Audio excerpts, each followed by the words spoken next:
Good evening, ladies and gentlemen, and welcome to everybody tuning into all the platforms of the InterSim Esports Network for round 7 of the Full Throttle Sim Racing League's NASCAR Next Gen Series from the iRacing SuperSpeedway. I'm Aidan Schultz, and joining me in the booth, as always, is Paul Jackson, and our special guest again this week is Peter Gretton. How are you this evening, gentlemen? I'm doing pretty good, Aidan. Friday night once again. Here we are on InterSim Esports Network, and welcome back, Peter Gretton again. How you going, man? Yeah, I'm going good. Welcome, Aidan, Paul, and all the viewers. Well, Super Speedway, Aidan, couldn't miss it. It's I haven't had a lot to do with this track personally, but it looks good. Even banked on the straights, I noticed. Yeah, very banked Super Speedway this one, and thank you once again for jumping in the booth with us, Peter. Great to have you here on the InterSim Esports Network for round 7 of the Full Throttle Friday Night Next Gen Series. Of course, brought to you by the Cube Retro Radio, as you can see there. We'll just quickly run through some race notes for tonight. So it's going to be 125 laps around the iRacing SuperSpeedway tonight. They'll have a 75% fuel capacity. They will have 2 sets of tyres, not what we see there, I believe, including the ones they start on. They will have one fast repair. And if needed, we will go to a green-white checker, of course. Paul, myself and Peter in the booth. It is a 3-mile, 4.82-kilometre super speedway, and it's 12 p.m. in the iRacing world. Looking forward to bringing this one to you. But straight off the top, guys, before we go through some practice results, we always have our pick at the beginning of our broadcast. So we'll start at the top, Paul. Who've you got money on tonight? Ooh, well, tonight we are just going to go for a big old wild card, and I'm going to pick a completely random name out of this list, and let's go with Tim Weston. Tim Weston's Paul's pick. Pretty safe bet there. Tim's had a couple of good runs this season, so he's currently 14th in practice. But we'll move on to you, Peter. Who is your tip?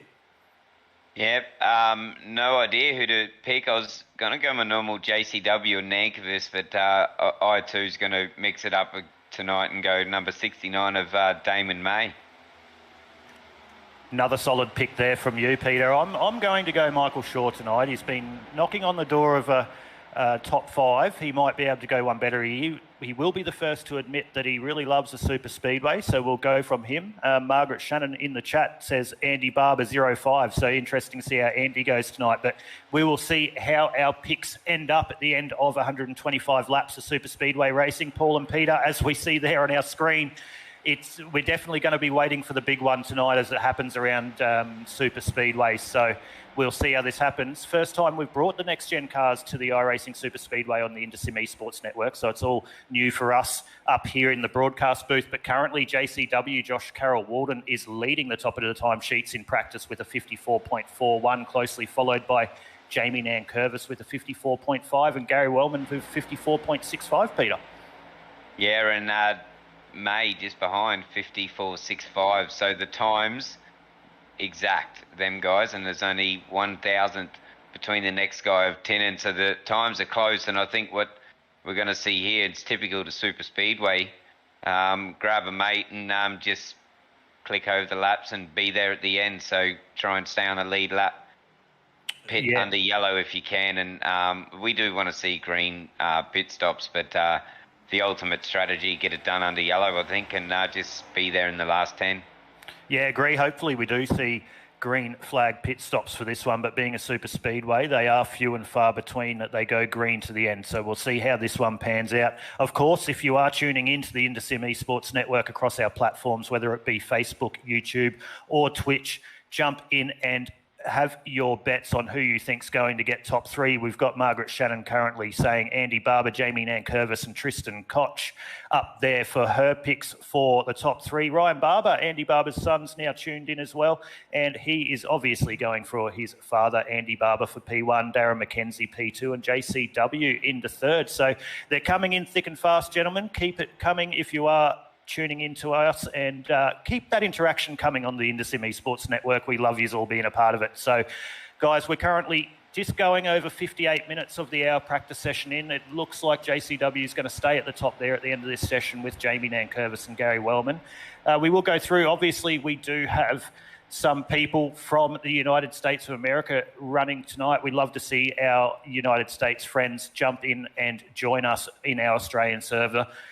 Obviously, the 99er, Derek Jacobs, he is out of the United States of America in the 99 car, currently in 12th position in practice. So good to see them jumping on. But interesting night of racing ahead, gentlemen. Very interesting. Looking forward to. And what I'm looking forward to the most too is seeing some of these liveries coming out ahead of the big event we have coming up this Sunday morning, which will be the Full Throttle Sim Racing League's race for Jake in memory of young Jake McKenzie. So we'll be bringing that one to you live this Sunday, the 19th of September. The server will go up at 10 a.m. We'll be going live for approximately 10:30 a.m. for 80 laps around Daytona International Speedway. So keep an eye out for all those special liveries of RedKite and the people getting a part that on Sunday morning. So looking forward to seeing all those liveries tonight and seeing what all the drivers have come up with as we're 59 minutes into the hour of practice, gentlemen. Yeah, just about to click over into qualifying, and it's been a pretty big build up to this race, and it's good to see. What have we got? 26 drivers out on track, so that may grow just a little bit before we get into qualifying. Just may, but yeah, it's going to look into a good race. Yeah, it was definitely will, Peter. And as we're just about to end practice, we'll just quickly go through the championship points as we go into round 7 here at the iRacing SuperSpeedway. So at the top currently after round 6 is Daniel Beckinsale on 187 points. Not far behind him is Norman Clark in second place on 182. Dave Oliver rounds out the top 3 on 176 points. Dimitri Agathos is there in 4th place on 167 points. Jason Holdsworth in 5th on 162. Tristan Koch, 161, which was one of the picks of our viewers tonight. So he's had a solid season so far. Andy Barber also there with 160 after a couple of rough rounds. Daniel Smith, 8th there on 149. Michael Shaw on 142. And Darren McKenzie tied with him on 142 in 10th. So that's the top 10 of the championship so far as the drivers are about to roll into qualifying. Yeah, so all the names, they're all up the top there, and it's heating up. Round 7. How many rounds in this series, Aidan? I'm not too sure.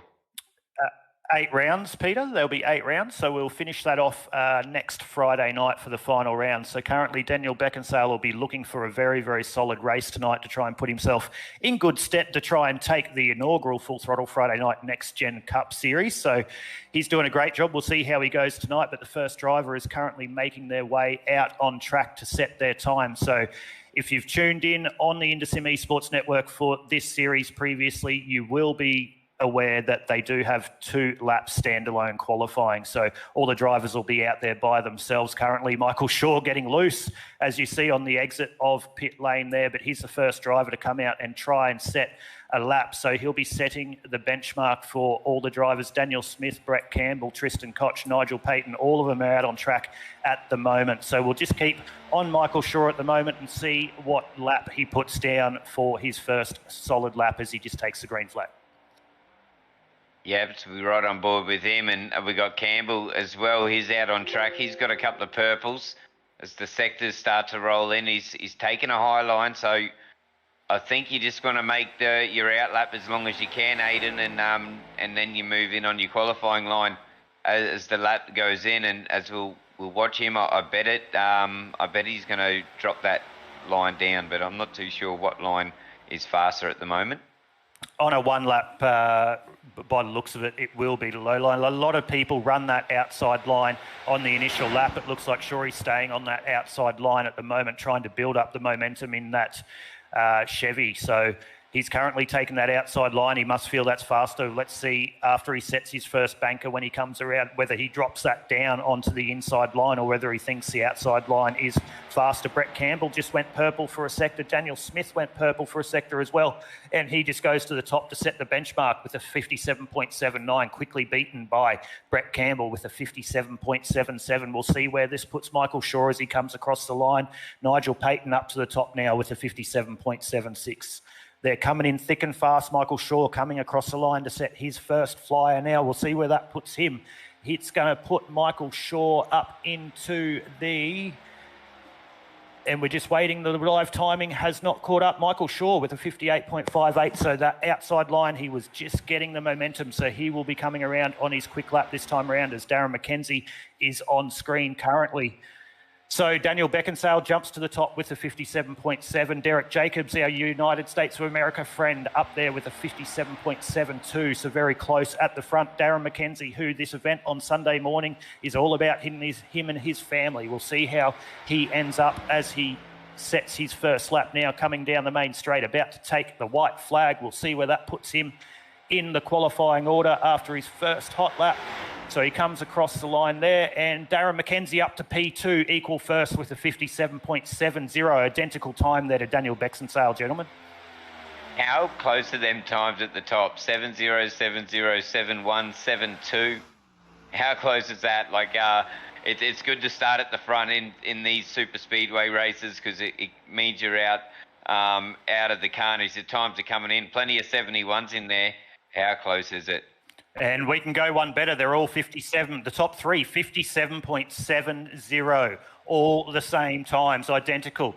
Look at that. First three, 57.70. Daniel Beckinsale, Tim Weston, Darren McKenzie. Then fourth, fifth and sixth, a 57.71. Jamie Nankervis, Jason Holdsworth and Brady Tinnan. It is definitely close at the front for round 7 of the Full Throttle Friday Night Next Gen Series here from the iRacing SuperSpeedway. Sorry about that. I'm used to saying Talladega, but we're at the iRacing SuperSpeedway tonight. Well, it's just as entertaining as Talladega, and dare I say it, there's a good chance of being a big one, but the times are close, and just to see those times up there has excited me, because what that means is they're all hungry, and I think we're going to see some green flag racing here in long periods. Make the drivers think, get in under green, change, put your boots on. I'm not too sure how much fuel it's going to take to get, or how many pit stops, Aidan, but it's going to be good to see tonight with these times. Yeah, definitely 75% fuel will guarantee they'll have to make their way through pit lane at least once, up to them whether they want to take tyres. Super Speedway racing generally, you do not need to take tyres, but iRacing Super Speedway in the next gen car, this is a different beast, so we'll see how that plays out. Ryan Barber, finale one lap shootout, he believes, so he reckons we're going green, white checker maybe, but we've actually got a 10-minute qualifying session tonight, gentlemen. My apologies. Usually it's a 5-minute, but the length of the track, it looks like they have given the drivers 10 minutes to set their lap time. Yeah, a bit interesting, something new as well. And you pointed out earlier that not many people have done this car on this track. So I wonder, out of the drivers out on track tonight, if they've actually had time to research and know any strategy, because I don't know, who knows? I don't think many people out on track tonight would have done 125 laps around here. It's only relatively new, isn't it?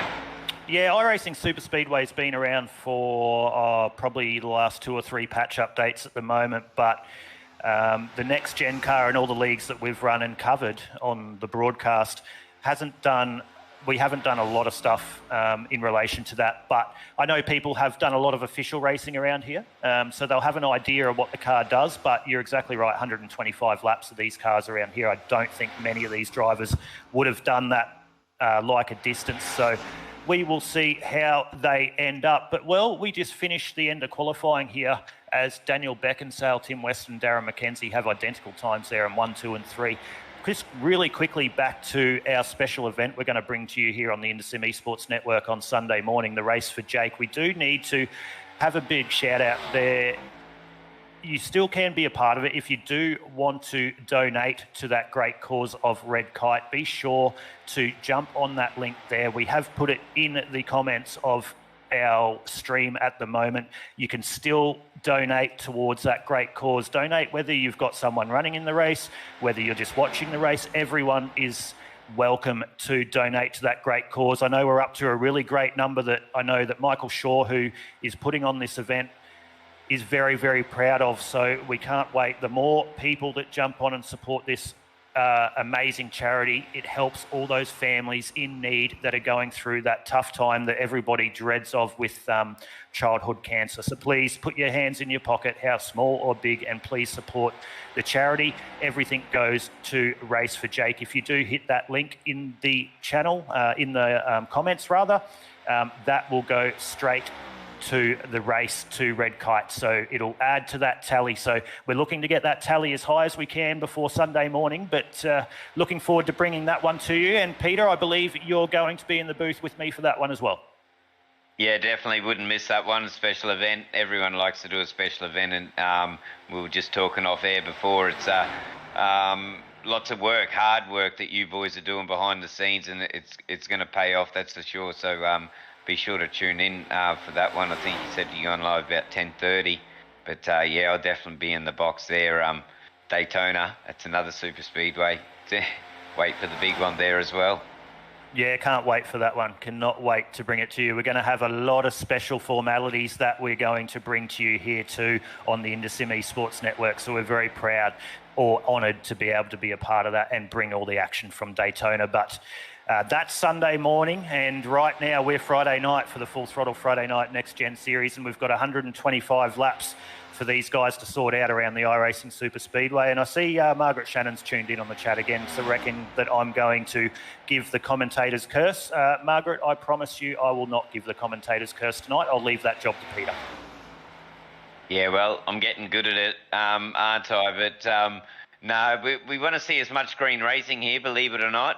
The carnage is going to happen without the curse, so I think we can throw the curse out the window tonight, but I don't think we're going to need it. It's definitely one of them tracks, especially, I'm looking forward to it. We just got to get through it, the last 15 laps, and we should have a clear idea of who the top 5 or the top 10 is going to be and who to watch, but it's all the lead up, and strategies come into play. When do you pit? Do you pit under green? Do you pit under yellow? Is there going to be a yellow? So many moving parts, especially with 125 laps.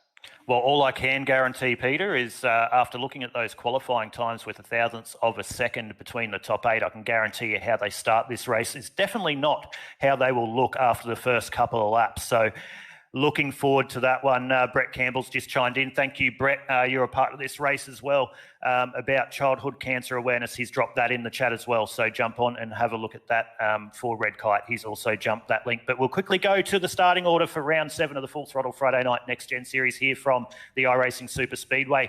Taking the pole is Daniel Beckinsale. Out of P2 on the outside of him will be Dan Weston. P3, Darren McKenzie, Jamie Nankervis on the outside of the second row. In P4, Jason Holdsworth, P5. Daniel Aguilera-Bates will start out of the 6th starting position. Brady Tinnen in 7. Derek Jacobs out of the United States of America. 8, that looks like that is the United States of America. 4th row lockout. Sam Katakouzanos in 9th. Nigel Payton in 10th. Norman Clark will start out of P11 and Joshua Carroll Walden rather out of P12. Peter? So we go over the page in 13th. Campbell will start alongside Wellman. Then we go Maloney, Shaw. Oh, that's a strong row there. Then you got Smith, Gray, Hovey, Hoppett, May, Wright, Bullock, and Agathos rounds out 23 and 24. And out of the 25th starting position will be Michael Budge. On the outside of him will be Brad Fenley. 27th, Andy J. Barber. He'll be coming from the back of this one. Dave Oliver in P28. Greg Spencer will start out of the 29th position, and Tristan Koch out of 30th. Well, quali's done in it. Have a look at them. They're all lined up. They're all eager. Moments away. Only moments away, Aiden, from a start.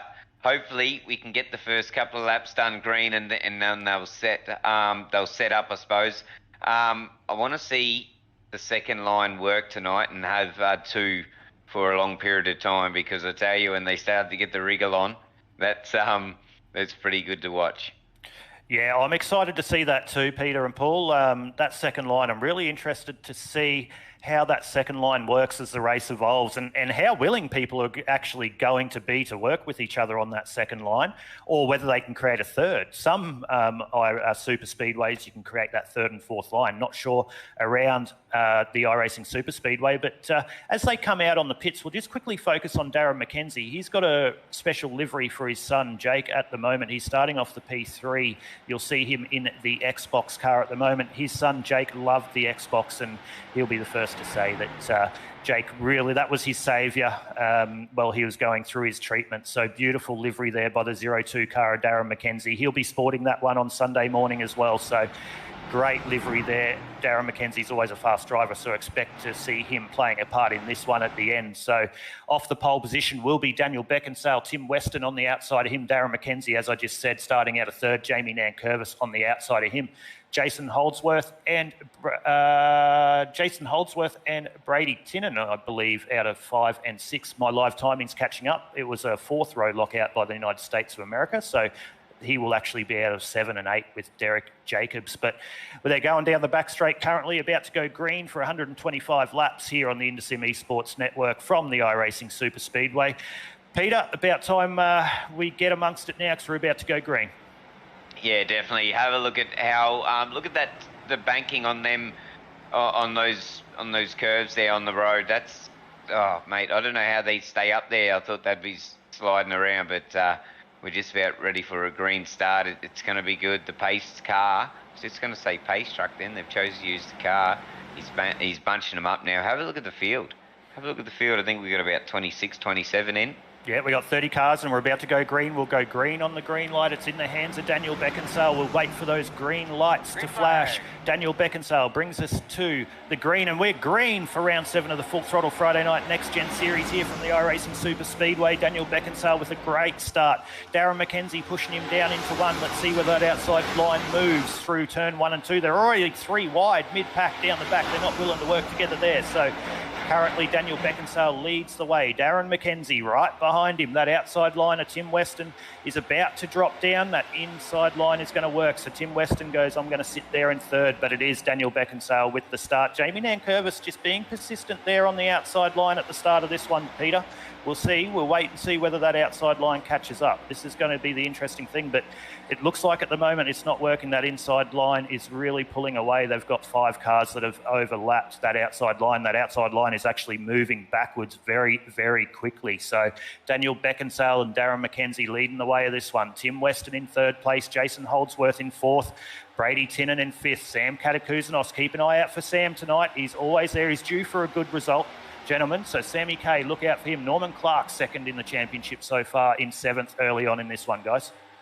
Oh yeah, that bottom line, Aiden worked a treat from the start. I noticed that, but here's the battle as we move further back. This is where there was 3 wide, and they've persisted with that line. The outside line seems to be working. Look at that.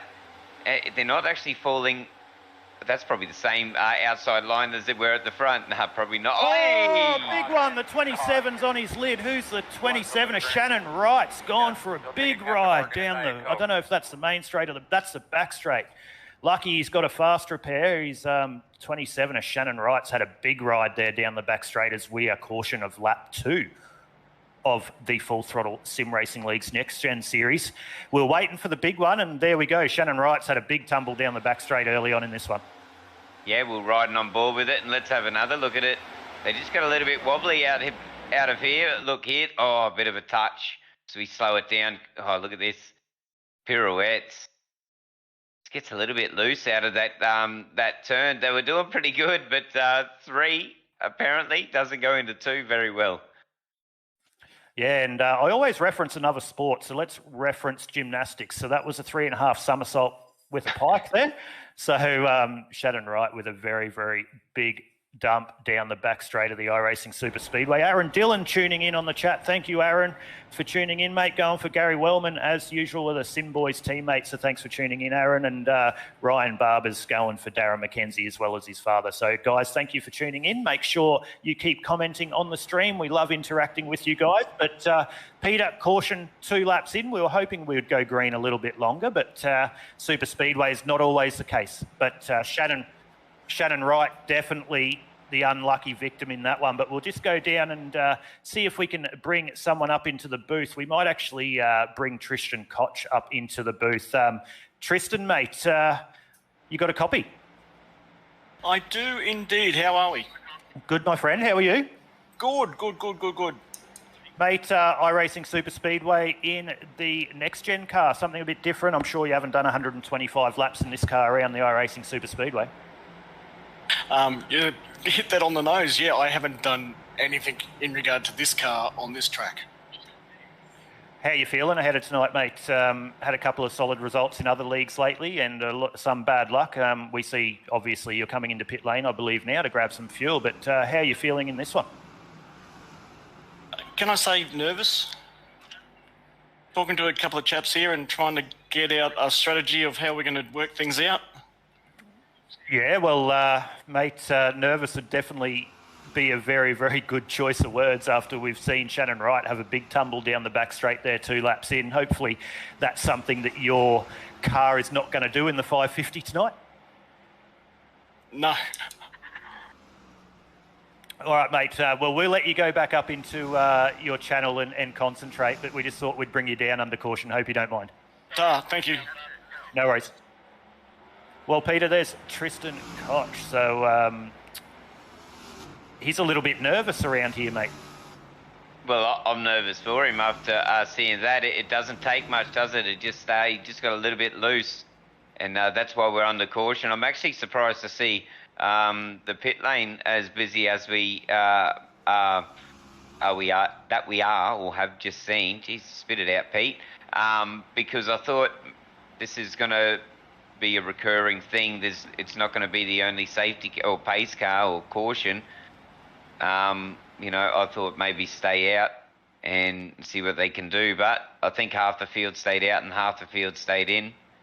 We'll try and stay on top of that, but yeah, we'll just have to see what works and what doesn't, eh? Yeah, definitely. Norman Clark's been through pit lane. He's the highest placed at the moment, 10th place. Joshua Carroll-Walden, the next best of them, in 16th. What they've done is come in and just topped up on that fuel because you never know if you're going to get that green-white checker. So by the looks of it, for them to be topping up on fuel this early, it's going to be a bit touch and go on fuel if it was to go green. So that's a little bit of a safe bet there. They're putting that in the bank ready for what's going to possibly happen in the back end of this race. So Cade Donnelly tuning in as well on the stream saying loose. So Cade, thanks for jumping in, mate. Wish you could have been here driving tonight. You had a good win the other night. So I believe you had a good win the other night, but been driving really well. So wish you could have been here tonight, but thanks for tuning in on the stream nonetheless. But we're about to go green here shortly again for the Full Throttle Friday Night Next Gen Series as we're behind the pace car. Let's hope we can get a couple of green flag laps under our belt at the iRacing SuperSpeedway. Yeah, well, what this means is that the guys on the outside, they already know now that it doesn't work or it doesn't work as efficient. We seen that on the restart. They just fell backwards. So I wonder them same guys, if they're out there, are they going to try and zip their way down into the bottom line? My guess is yes, but hopefully they have patience and can do it cleanly. But it's going to be good to see. I think you're going to see one line for most of this race, and they're going to try and get down there quick because, as we've seen before, you get hung at the top, you just fall further back. We're just about ready for green.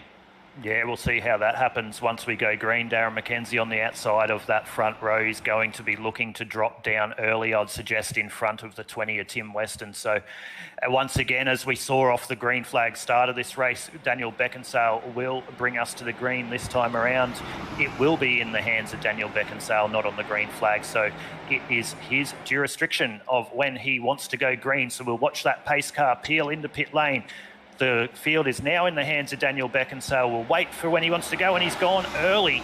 Daniel Beckinsale takes the green flag once again for the second time tonight here at the iRacing SuperSpeedway. Darren McKenzie's going to want to drop down, and there he goes right there into the bottom line. So Darren McKenzie's jumped down into the third position right behind Tim Weston. It looks like that Semi-K getting Sam Katakouzanos getting stuck up there on the outside line. He's going to drop back very fast, but Daniel Beckinsale still leads the way. Oh, as we nearly get a bit of contact between Sam Katakouzanos and Gary Wellman, I believe there, or that might have been Daniel Aguilera Bates. My apologies, ladies and gentlemen. Some of these liveries have changed up, as I did mention earlier in the broadcast. So we've just had Sean Baker jump in the chat, asked where Damon May is. Sean, Damon May is currently back in the 21st position, now up to 20th, mate. So he'll be making his way up. So thank you for tuning in. We'll keep an eye on how Damon goes for this race. He is Peter's pick, so we'll see how he goes. But we're line astern here, lap 6 into round 7 of the Full Throttle Friday Night Next Gen Series here on the IndySim Esports Network, of course brought to you by the Cube Retro Radio. So they've currently got a little bit of those nerves out of their system by the looks of it, Peter. They're going a little bit line astern and settled this one down, lap 7 of 125. Yeah, I think I called that just before the restart. You want to get down on that low line. That's what's worked, and you'll see it now. So they just got to get in there and just turn laps, click laps. Don't even worry about the lap times or anything. But I'll tell you, Beckinsale, Weston and McKenzie, they've done a stellar job. They're in first, second and third, and there's probably a gaggle of them, probably 5 or 6 of them just starting to take off now. There's probably 10 of them out the front. Have a look at that single line. Yeah, they have absolutely bolted to the top 8 up to Sam Katakuzinos. They've bolted on the group behind them. That is an amazing start by. They've currently got 2.8 seconds, and it's growing as we speak over the rest of the field. So I know we're only early into this one, but that's a very, very big lead at 3.2 seconds on the gap in front. So that goes to show how much the draft and staying in that single line on the bottom line at the iRacing SuperSpeedway is definitely the fastest way around at the moment.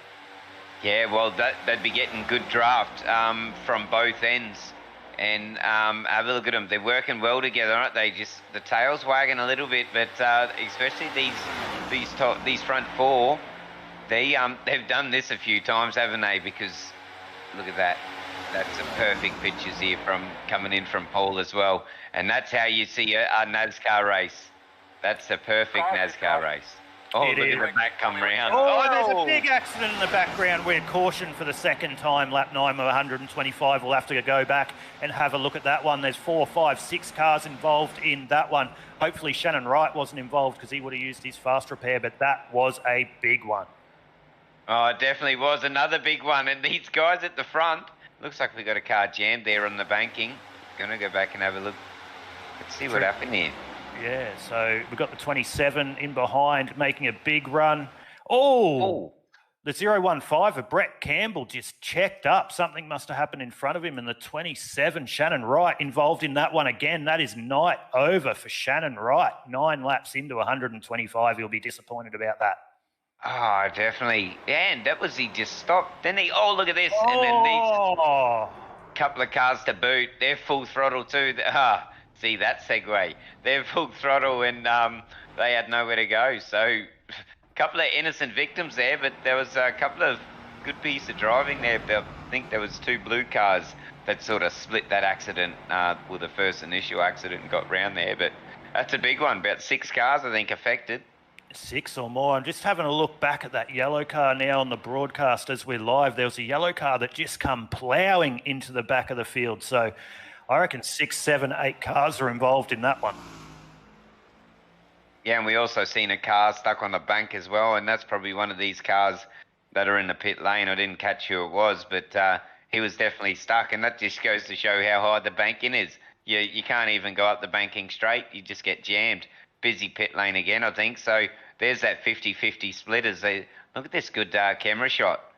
You see what's happening on the racetrack, and you can see what's happening in the pit lane. But again, 50-50 split, Aiden. Some stayed in, some stayed out. Yeah, the same guys look like they're coming in again that pitted the first caution. So they're making their way down pit lane again. A couple of the drivers, I believe, that were involved in that one by the looks at their live timing. Shannon Wright, obviously, as I just said. Michael Budge involved in that one. Brad Fenley's been involved. Adam Malone, unfortunately, he was one that I thought might have been up there in this one as well. Derek Jacobs, our United States friends, involved in that one as well because they're currently laps down. But the guys at the front of this one currently lead it, so Daniel Beckinsale will take us to green again. But it was amazing I was really, really amazed at how quick that front 8 group got away from the group behind when we were green previously. Oh yeah, they gapped it, and it probably only took 2 laps. I know it's the super speedway there. 2 laps is big. What are they doing in just under a minute? And they're hooking in as well. The lights are still on, still plenty of time. I think we'll get another lap. But can they do it again? Surprising. The front guys are probably getting a bit PO'd because it's been the guys out back that are causing the incident, especially them top 8. They got to do all that again. And, you know, it's super speedway, Aiden. Anything can happen.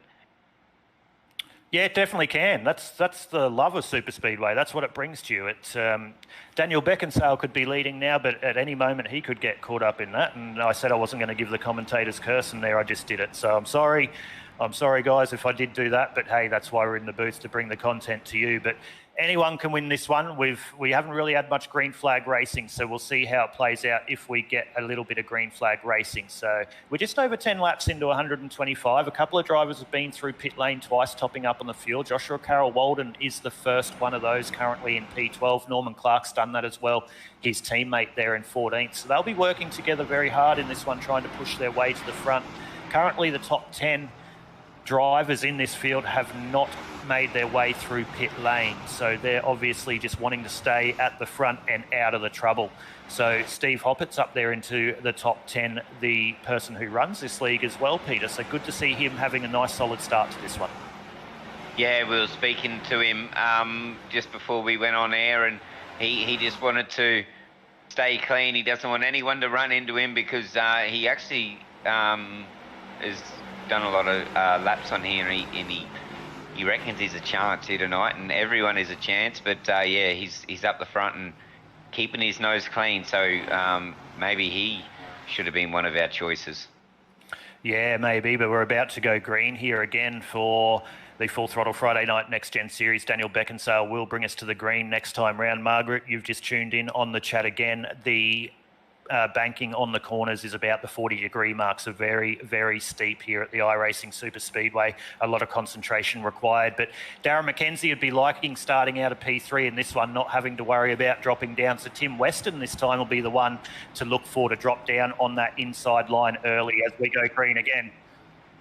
As Paul just says in my ear, my pick. So he's happy at that one. He's behind the cameras at the moment. He'll chime in on the broadcast every now and again, but Tim Weston, his pick, he's happy with that one on the outside. So Daniel Beckinsale again to bring us to green for the 3rd time here for the Full Throttle Friday Night Next Gen Series at the iRacing SuperSpeedway. They've delayed the green for some reason. Looks like they've delayed it. Somebody might not be in position. So we'll just go around behind the iRacing pace car for one more lap. Peter? Yeah, well, that was just a new addition, wasn't it? And it's pretty good because you can extend and cut the safety car laps or the pace car laps. So that's a good addition. They need another lap. So let's have a look at these machines as they go side by side. This is probably the only time you want to be side by side with working out, under caution, because that high line's got nothing really here tonight, I don't think. Not at this stage, but no one's really been willing to work with each other up there. So as the race moves on, we might see that. Let's quickly jump back to Brett Campbell. Have a look at the beautiful livery he's put together for the RedKite race on Sunday, if we can. Probably better not look at it now because it's a very... Oh, no, there it is, the 015 car. Very nice livery there by Brett Campbell. I know he's put a lot of work into that one, so you'll see that on Sunday morning as well here on the InterSim Esports Network. So that's one of those special paints for the race for Jake that you'll see on Sunday morning. Is that Sam Katakuzanos with a very, very... No, that's Michael Shaw with no front end of that car. So unfortunate there for Michael Shaw. But we'll go back to the front as... we are going to go green again here shortly. Daniel Beckinsale will bring us to the green. Peter, Tim Weston on the outside of that front row. Darren McKenzie will start on the inside of the second row. On the outside of him, Jason Holdsworth, who is actually the leader of this series, I believe, or in 5th place. I can't quite remember that one from the start, so I do apologise. But Daniel Beckinsale will bring us to green. Peter, I'll let you take us to green this time around. All right, here we go. So Beckinsale, he's going to do much of the same, I think. And the pace car's off. It's at his discretion. When's he going to go? He's making him wait. He can't balk him either. Once he goes, he goes. Well, very late, so he's gone, but is he gone? Yes, he's gone. It looks like a slow restart, Aiden. Yeah, very slow restart. He thought he'd bank them up a little bit and try and get the jump. That hasn't really worked at the moment, but I tell you who that hasn't worked for, and that's Sam Katakouzanos on that high line. That's second restart in a row he's got caught on that outside line, so watch for him to drop down as quick as he can, but that inside line was saying no, and they've been gentlemen and let him in. So Sam Katakouzanos has made his way into that low line as we go line astern down the back straight of the iRacing SuperSpeedway at round 7 of the Full Throttle Friday Night Next Gen Series.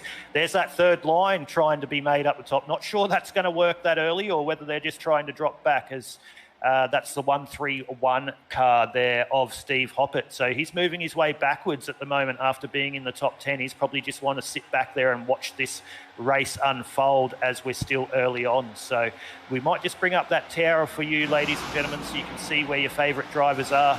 And we're on lap 14, so Daniel Beckinsale is out in front at the moment. Tim Weston P2, Darren McKenzie P3, Jason Holdsworth P4, and Jamie Nankervis P5. Aaron Dillon, if you're still tuning in, Gary Wellman there in P7, so having a nice solid start there for Gary. He's been out of the incidents in the first 2 caution laps, or first 2 cautions rather. So Gary Wellman with a nice, good start. Sammy Kay has dropped back to 9th, but his line astern now back on that inside line. Joshua Carroll-Walden's one to watch out for. He's just back there in 12th position as well. So we're on board with him now. Norman Clark will be working with him. So they will want to move their way to the front of this one. It looks like that front group has not got away at this moment. So it's a 12-14 car train. There is the guys dropping off the back, but Daniel Beckinsale is definitely happy to lead this one from the front, but he will be the pioneer as we are 15 laps in. He's going to be using more fuel than the likes of Tim Weston, Darren McKenzie and Jason Holdsworth behind him, but he's definitely comfortable leading the way of this one. So fuel strategy-wise, as this race goes on, if we don't have any more cautions, I'm interested to see how Daniel Beckinsale's race does pan out, as it looks like Brady Tinnen wanted to fan out and Gary Wellman up behind him. So I do apologise, ladies and gentlemen, if I do get a couple of names wrong. They are different liveries, but we will try and keep that as close as possible. So Daniel Beckinsale in P1, as I said, Tim Weston P2, and Darren McKenzie P3, Peter. Yeah, they're really working together, these guys, especially the top 5. They're starting to break away a little bit. As you said, Beckinsale, Weston and McKenzie.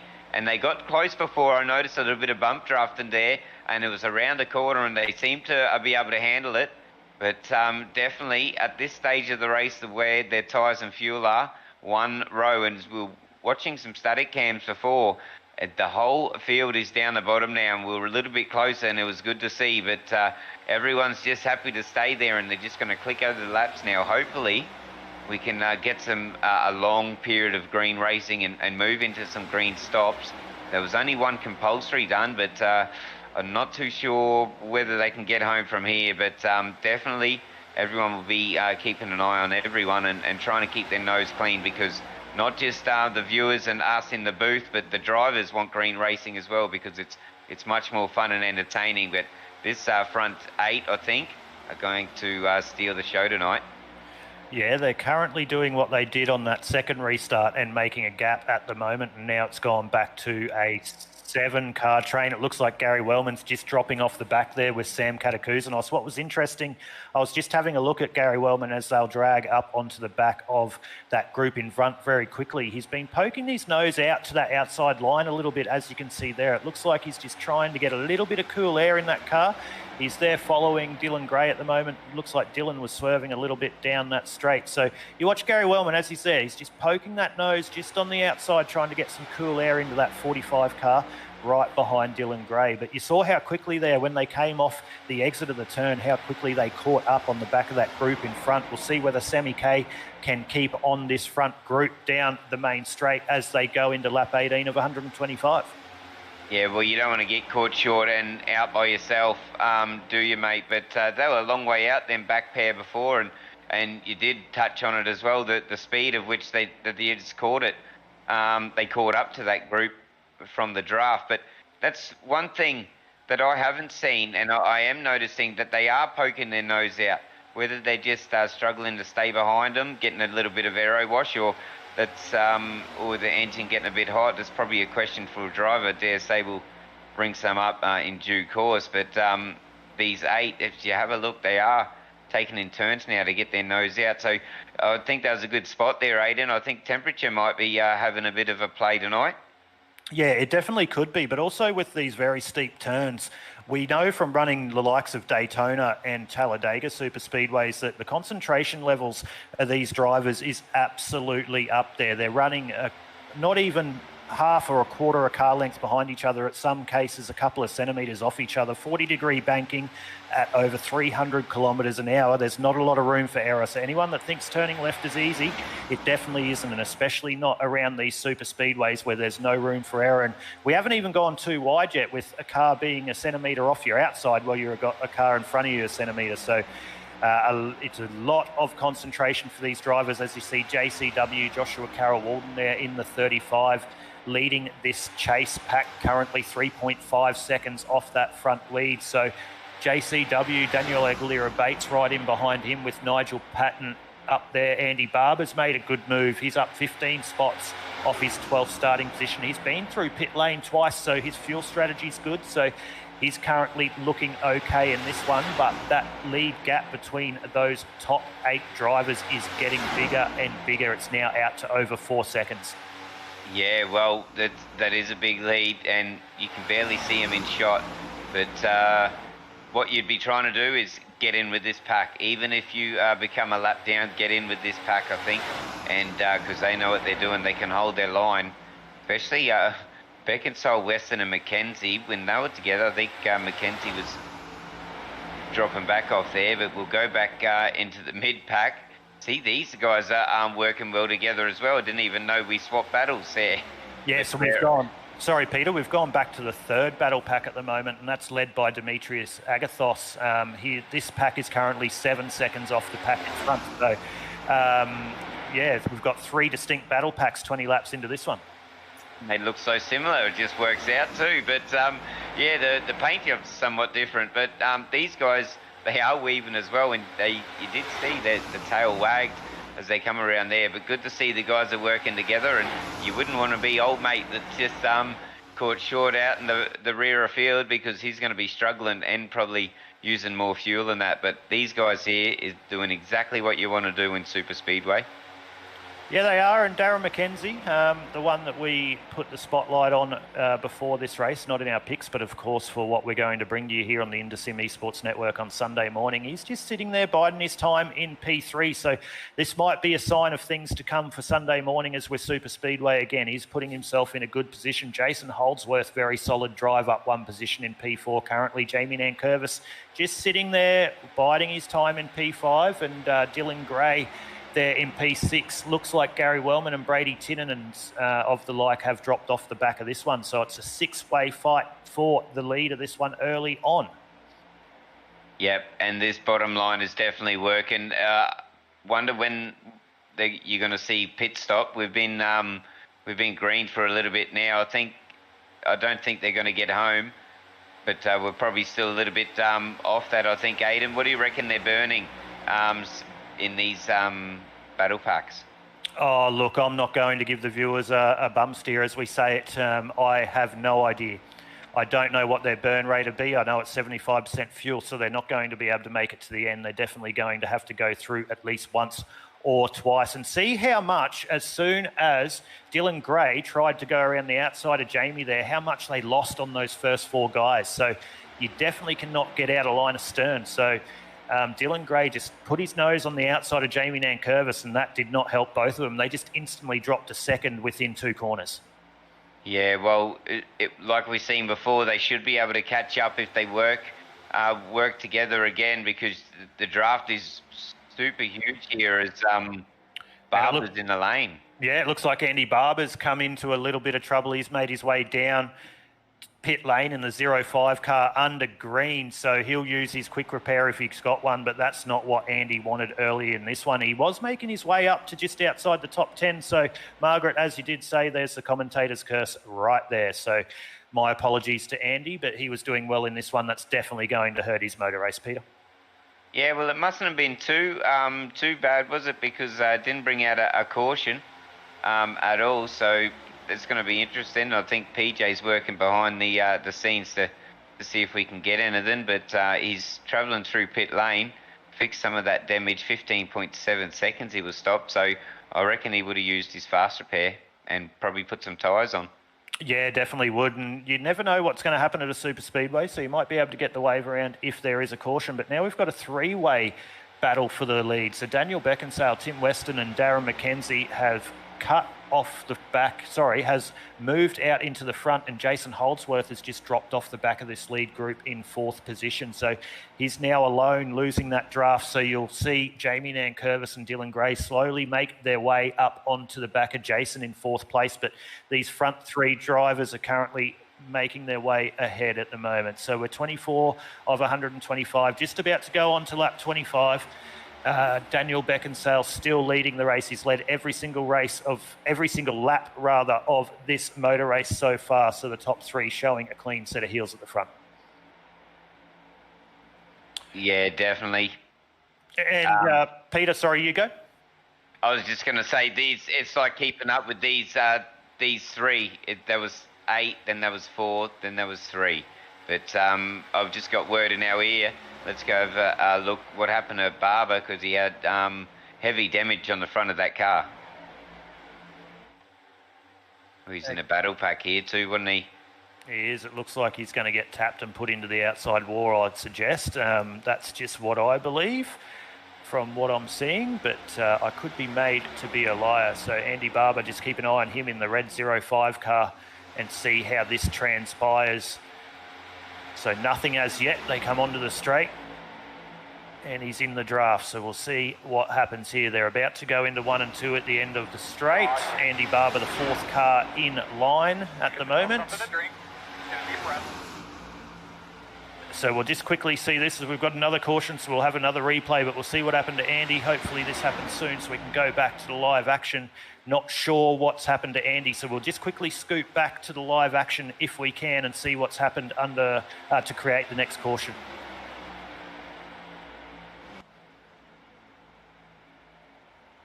So, 3rd caution of the night.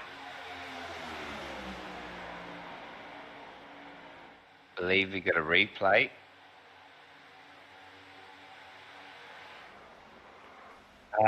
Looks like Brett Campbell for the 2nd time tonight facing the wrong way. Go back having a better look at that one. So Campbell, oh, you don't want to be doing that, do you? Come off onto the apron. Good hold though for a little bit. Oh. And he's done all himself. Oh, and, oh no. Can he get it through the DeWalt? No, the DeWalt entry in the 24 is going to go, the 29 rather, I think it is going to go in as well. Norman Clark just making it through on the inside there, so he's clear at the moment. So everything happens so quick, doesn't it? You're travelling at almost 300 kilometres an hour, and or probably 300 mile an hour, is it? And yeah, that just we slowed it down for you so you could sort of look at what happened. But when that happened, they had no idea where to go. Yeah, definitely know where to go, but we'll just quickly see if we can grab one of these drivers up into the booth and see how their race is going. We did that earlier with Tristan Koch. We'll just see whether we can grab Andy. No, we can't grab Andy at the moment. He's not in any of the channels, so it looks like Andy is out of this one. Yeah, that's very upsetting for him. It was set up to be a good race. It's still going to be a good race. I think we're going to see a busy lane again. I think we're going to, yeah, so the pace car stay is out and everyone goes in the lane. Almost everyone. I think there's one guy, a couple of guys that are staying out here, but interesting to see who went in and went out. But look at that, very, very busy pit lane. Yeah, we'll just let them go through pit lane. We might just be quiet for a couple of minutes, let them all go through pit lane. We get a drink, get resettled, and get ready to go green again here for the Full Throttle Friday Night Next Gen Series on the InterSim Esports Network.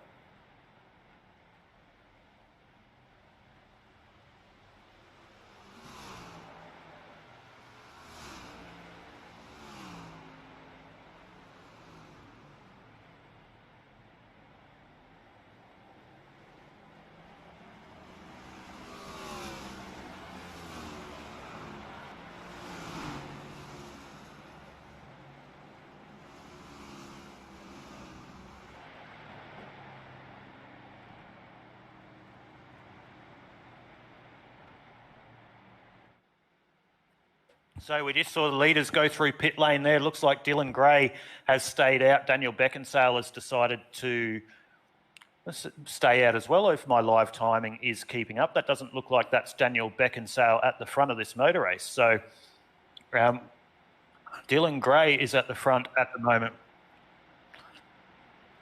So pausing me, it looks like there are some lap cars in between Dylan and the rest of the field. So we'll see that as they go across the line probably change. But Dylan Gray is leading this motor race. He's only been through pit lane once though. So as we go green, the likes of Darren McKenzie, who else we got? Tim Weston, etc., who just came through pit lane will be able to go longer if this goes green on the next run.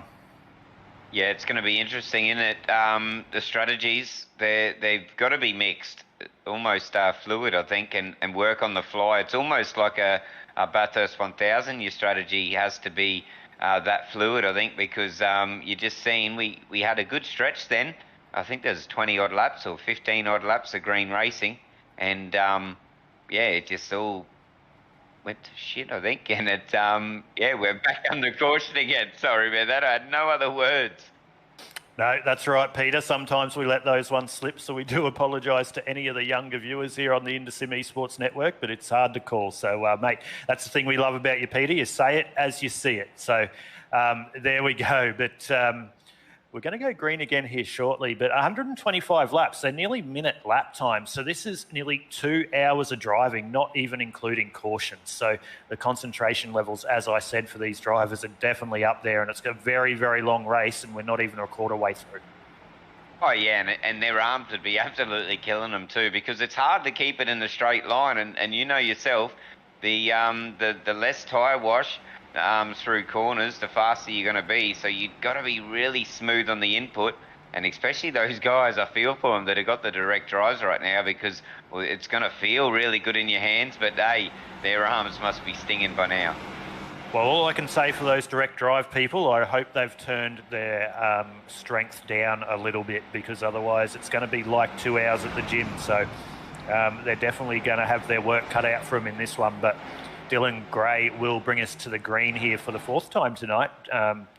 Daniel Beckinsale on that outside line. So now Daniel Beckinsale's the one on that dreaded outside line who's going to want to make his way down early on this one.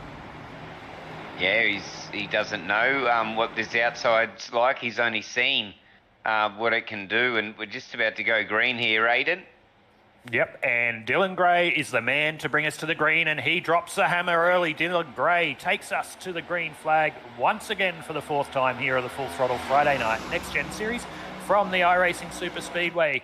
Jason Holdsworth right there behind him. Now that bottom line is going to form up, and they're going to go line astern. Daniel Beckinsale stuck on the outside line. Is he going to be able to drop down early onto this back straight? And he's trying to, but not quite there. Joshua Carroll Walden trying to push him to the outside, and this is the first time we've seen that outside line run, and there we go. Joshua Carroll Walden pushing Daniel Beckinsale right to the front of this motor race, and they drop down, and there we go. Joshua Carroll Walden, a very, very experienced NASCAR oval racer, and there is the difference right there. Pushed him right to the front.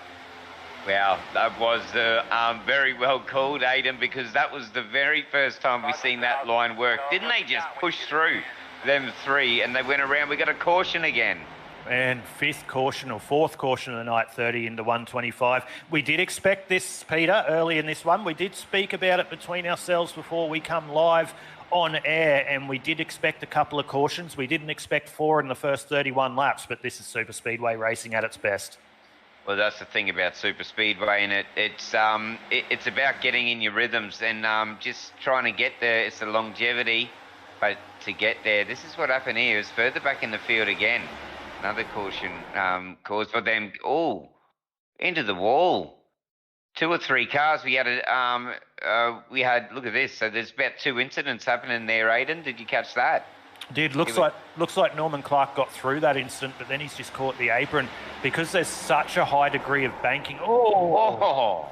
Demetrius Agathos and Sam Katakouznos. That looks like that's night ending for Sammy K. He's been involved in a couple of accidents early, but as I was just referencing, because there's such a big bank angle on these tracks, on this track, when you do hit below the apron is flat. So it's really just going to spin the back end of that car around as soon as you touch it. So there's a warning sign. If they hadn't seen it 31 into 125, stay away from the apron. Yeah, we've seen a couple of guys just tempt fate with it, but nowhere near to that effect. But yeah, that was a lot of cars. And look, pit lane again. So the guys that stayed out before, yep, there we go. Oh, late entry there. Late entry there. Who was that? That was JCW. Oh, Dylan Gray. And it looks like Daniel Beckinsale really wants to lead this motor race. He hasn't come in again. So Daniel Beckinsale out front. Jason Holdsworth there second. So Daniel Beckinsale and Jason Holdsworth currently on the same strategy. Darren McKenzie back there in 6th position. Have a look at Dave Oliver, 24 positions up, currently in 4th position. Yeah, that's good gains, and he is the mover of the night. 21 for Tristan Koch, 12 for Andy Barber. So he had that front end damage. He's still up 12, but yeah, they've made their gains. Them two, Oliver and Tristan Koch. They're going to be two to watch, I think, tonight. Look at this wave arounds happening. Yep, definitely. Andy Barber still going around in this one at the moment. I thought he was out after a couple of incidents earlier, but he's still going well. He's been down pit lane in 4 times. He's there in 13th, up 14 positions, as you just mentioned, Peter. So I'm trying to look for him in the channel. I wouldn't mind having a chat to Andy.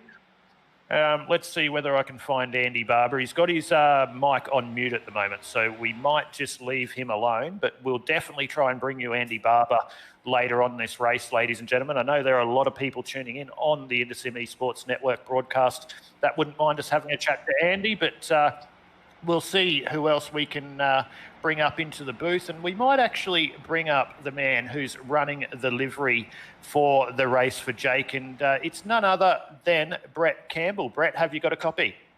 Yeah, mate. Mate, interesting start to this one.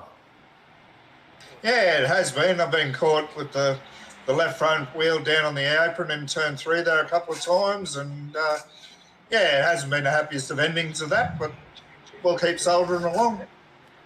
Well, we've got you, mate. We did make reference in the broadcast to the stunning livery you've got in ready, actually, for the race for Jake on Sunday.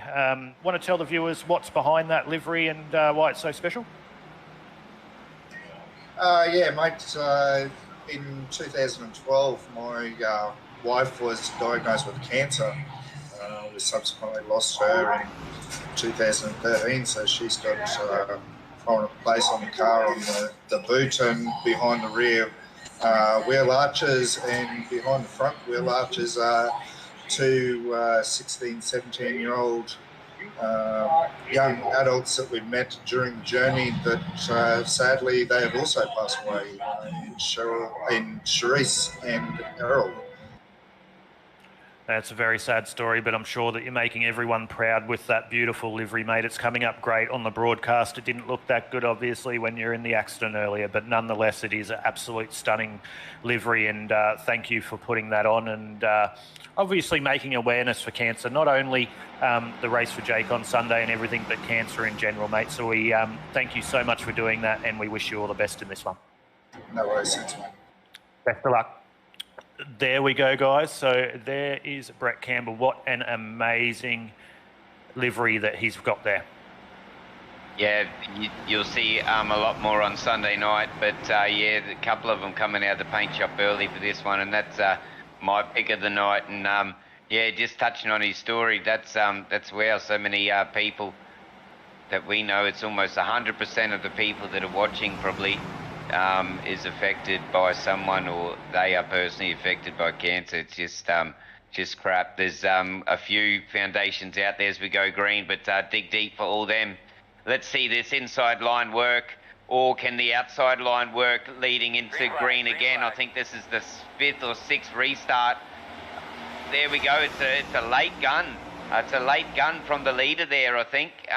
Does that work? I'm not too sure, but I'd like to see the high line work, but green racing from here. Yeah, Daniel Beckinsale did hold up the field there again. He's been known to do that early in this race. You can see that bottom line working.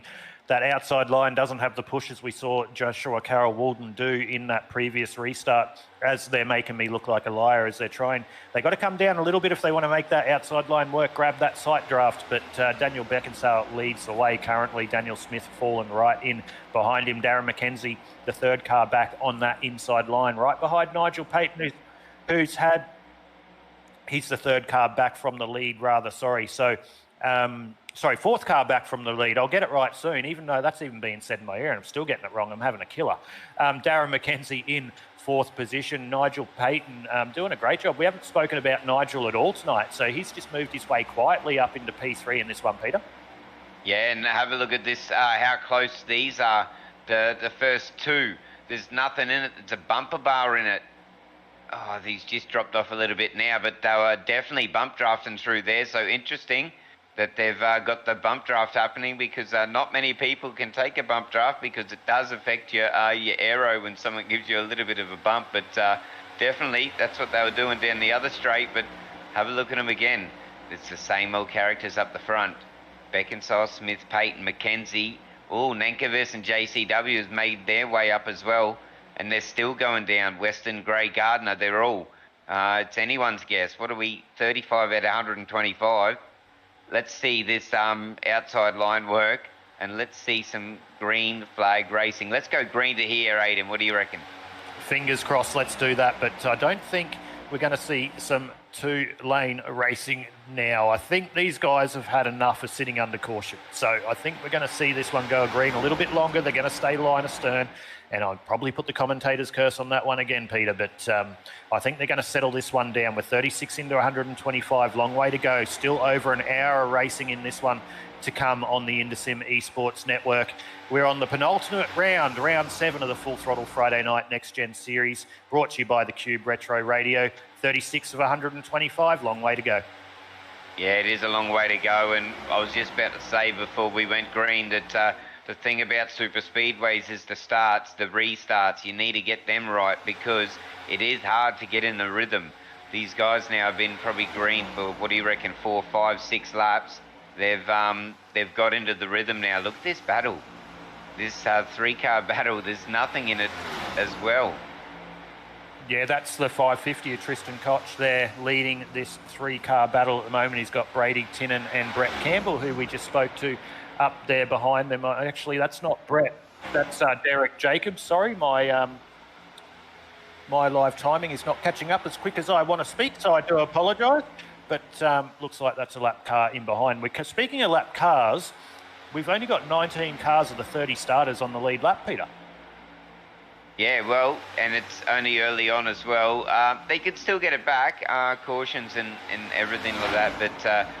It's unfortunate to them guys that aren't on the lead lap, but to have 19 on is still pretty good at super speedway. It's easy to fall astray in it, as you see the few stragglers behind this battle pack.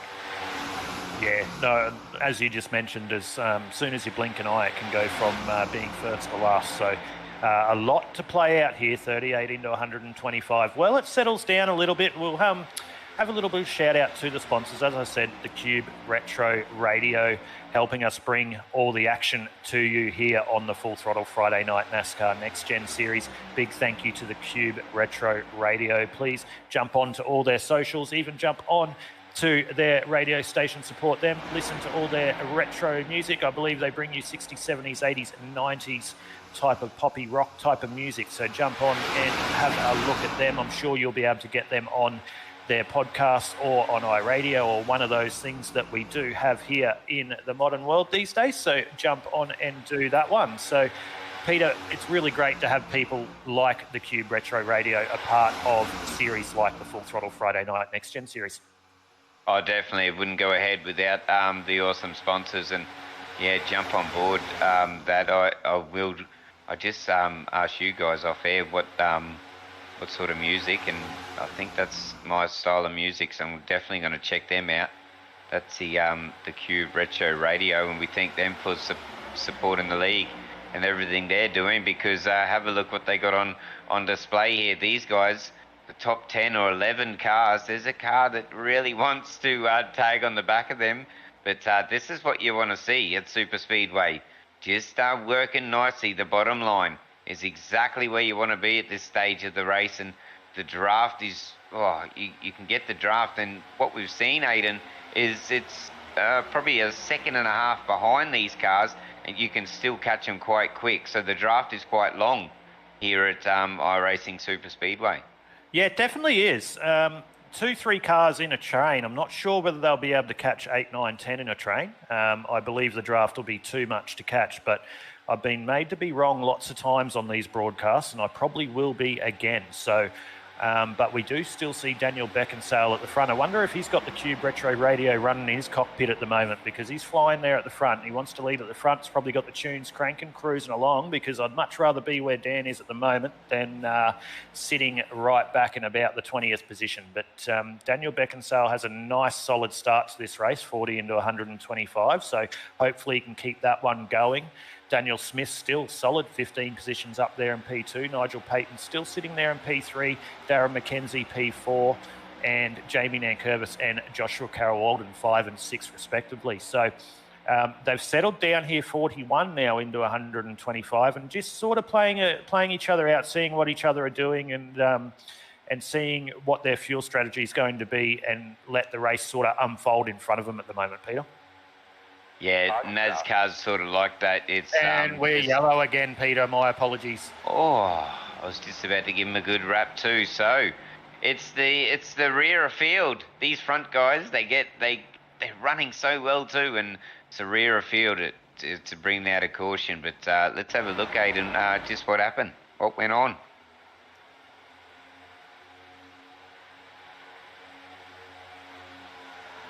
Yes, we're on the lead pack. It definitely didn't happen in the lead pack, so not sure whether the cameras caught that one, unfortunately. So, yeah, not sure whether they're going to be able to bring that action to you. So we'll just have a look at who's in pit. So currently Brett Campbell and Gary Wellman in pit at the moment. We'll just have a look through those channels, see whether we can bring somebody up, but not sure. We might speak to our American friend in Derek Jacobs. We brought him up into the booth. Derek, mate, we didn't quite catch that on the broadcast. Were you involved in that caution, mate? Not in that one, Aidan. I got involved in the very first one. So once I got involved in the first one, it was pretty much over from that moment forward. Have you used your fast repair, obviously, mate? I have, mate, but I had to let the jets cool down a little bit. So I'm about 15 laps down. So I'm pretty much just going to turn a few laps and just going to help out some teammates the best I can. No, well, that's a good attitude, mate. And once again, we're all good mates here on iRacing, and we thank you so much for tuning in at silly o'clock there over in the United States of America. But, well, we've got you, mate. I see that you've entered for this brilliant event on Sunday morning Australian time, which I believe is Saturday night your time, the race for Jake for RedKite for the Full Throttle Sim Racing League. So I believe you're going to be a part of that one too, mate. Absolutely, absolutely. Darren's a good mate of mine, and I enjoy racing with everybody in here, and I think it's for a fantastic cause, and I myself have some loss in the cancer as well, so I'm there to support it. I think it's going to be a great race. It's going to be a great time, and even though it's for something that's so terrible and so sad, but hopefully it can bring the community together and get everybody on board and aware of what this disease does and how it affects a lot of different lives all around the world. Yeah, well said, and it definitely doesn't discriminate, mate. You've hit the nail on the head, and it ruins a lot of families and a lot of people's lives, and we wouldn't wish that upon our worst enemy, so to speak. So very well said. Peter, well, we're under caution. You haven't really spoken to Derek in the past. He's one of the gentlemen of the sim racing community here on iRacing out of the United States of America. Anything you want to have a chat to Derek about before we let him go back to his business? Yeah, Derek, Pete here, mate. One thing I've been intrigued and I've been wanting to ask, the banks are so high here, and we've seen a couple of guys get caught out and throwing your front splitter on just over onto that apron. Firstly, have you done it in this race as of yet, and what does it feel like? Well, I actually have not. I actually hold 2 world records on this speedway. Actually, in the trucks and in the cup car. Actually, for running the fastest lap. So you really got to stay away from that yellow line. You know, if you just clip it, you know, you're done. And a lot of things. What happens here on this track is if you're going through, you know, through the corner, and if you can't keep it down on that yellow and you drift up, it's pretty much going to end somebody's race because it's going to basically, you know, send you up the track about a car length or even 2. So it could be pretty dangerous. So you want to stay away from it as much as possible. Yeah, I think that's where the incidents have happened for both these cautions, Aidan, I think. But yeah, very good piece of advice. Steer clear of the yellow line, I think. Yeah, definitely. But Peter, we'll let Derek go. Derek, mate, thanks for making yourself available. Rotten luck at the start of this one. Good on you for staying around and helping out your teammates. But like I said, one of the gentlemen of the sim racing community, so we thank you for making yourself available. And we will hopefully see, well, we will definitely see you here Saturday night, your time, Sunday morning, and we'll chat to you then. Absolutely, mate. And enjoy the rest of the show. And guys have a great rest of your evening. No worries at all, Derek. You have a good race, mate. See you too, Schulte. There we go, ladies and gentlemen. There is the man from the United States of America, Mr. Derek Jacobs.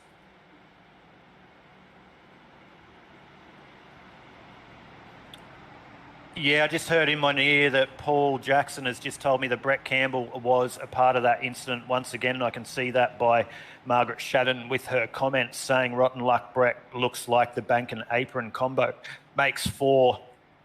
I can't catch the end of that one, but as Derek said, looks like that's happened to Brett twice in a row of this one, and Brett's actually tuned in on the chat as well. So Brett, thank you for tuning in. Rotten luck, mate. Hopefully Sunday is a lot better for you, and most definitely it is, mate. So stay tuned here on the InterSim Esports Network, mate. Watch the rest of your friends race and tune in to, be sure to comment and keep us company as we bring all the action to you here on the iRacing SuperSpeedway. Daniel Beckinsale is about to bring us to green once again for the 6th time on the Full Throttle Friday Night Next Gen Series. He hasn't banked them up this time. We're already green, and Daniel Beckinsale brings us to the green flag again. And, we've got a wreck off the green flag. So that's going to bring out another caution for sure as they're stopped. That's the 131 of Steve Hoppett. We're definitely going to have a chat to Steve. He's the run of this league. He'll be very disappointed with the amount of yellows, I'd suggest, that has come out in this. Looks like a car has tried to get a run on the outside, and Damon May has just clipped him in the right-hand rear and caught the 59 car on the inside there of Brad Fenley. A couple of cars into him too after. Derek's involved in that one as well, so that's night over for Derek. Don't be surprised if we see him. Brett Campbell's currently down in the medical tent. We'll bring him up into the broadcast booth. Brett, mate, you're down seeing Sonia in the medical tent, mate. Not the way your night wanted to start. No, mate, no. Mate, talk us through it. Caught the apron again? Yeah, mate, caught the apron. Wasn't involved in that last caution. It was before that. Yeah, just unlucky. Yeah, unlucky, mate. It's all learning. Been watching a few of your streams and seeing what you're doing. So all learning, mate. And iRacing SuperSpeedway definitely is a baptism of fire. So, mate, head up and move on to the next one. And like you said in the chat, we'll see you on Sunday and hopefully for a better result. Yeah, hopefully I'll get back out again in a little while. Depends on how much power I've got, whether I'll keep going. But, yeah, we'll just have to wait and see. Peter, anything you want to add to that with Brett? Well, we've got him. Yeah, it's unfortunate to pretty much not end your night, but well, you're probably sitting in there a long time getting repaired, mate. But yeah, as Aidan pretty much said, yeah, head down and Super Speedway again Sunday. Yeah, will do. Definitely looking forward to taking the covers off on Sunday and sending it. No worries, Brett. Well, we're just going back to a replay of that incident, and then we'll put you down in the medical tent. But looks like that we haven't picked that one up anyway. But Brett, mate, Great cause again, what we're doing on Sunday, and obviously thank you for making yourself available. We'll let you go back down to the medical tent, get those repairs done, and hopefully we see you cut some laps at the end of this one. No worries. Thanks, guys. No worries, mate.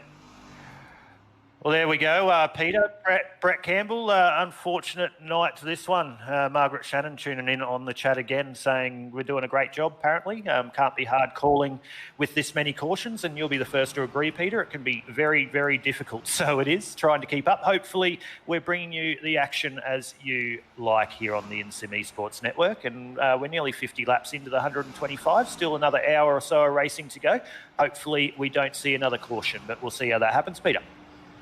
Yeah, well, we've been saying that and saying that and saying that, but one thing we've been watching is they keep coming in and getting new boots and new tyres, so maybe it's a little bit costly sitting down there, but you just heard Campbell said, yeah, the apron just bit, so yeah, that's the word, isn't it? Up and down this field is stay away from the apron because it's the carnage. That's where we're seeing it. We didn't even get 100 metres off that restart, and yeah, it was pretty much carnage then again. But lots of cautions here tonight. But this is what happens at Super Speedway, and you just got to run on your feet. And thanks for your kind words in comments. Yeah, we try, but yeah, you just think you say, and that's pretty much how I do it. And these guys, especially these top 10 or 12, they've made it pretty easy because they've looked like one car, Aiden, one big long car.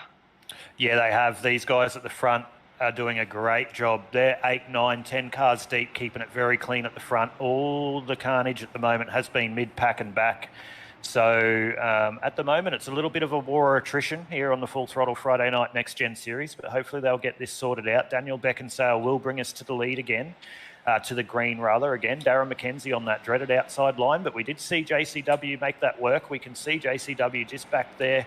He is the third car on the inside line in that Haviline, I believe that's Haviline livery. So he's there. The 05 there, Andy Barber, will bring us to green this time around. So Andy Barber, after being caught up in an instant earlier, will lead a lap of this motor race. So Andy Barber will bring us to green. Darren McKenzie on the outside as they make their way down the back straight. We'll just bring up that tower again so we can show you the lap count here at iRacing SuperSpeedway and let you know how these guys are travelling.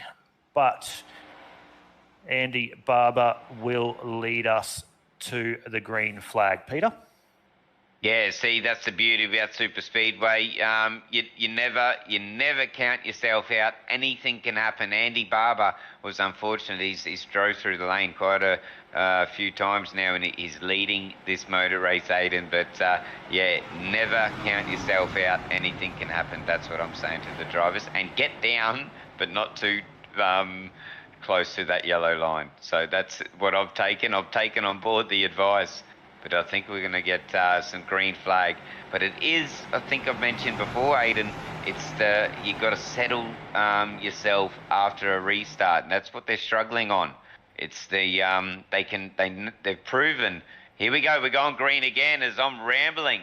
Barber leads them away off that restart, and he's got the inside line. Can Darren McKenzie and co make that outside line work, Aiden, off the restart? It looks all right, but a couple of them jumped down.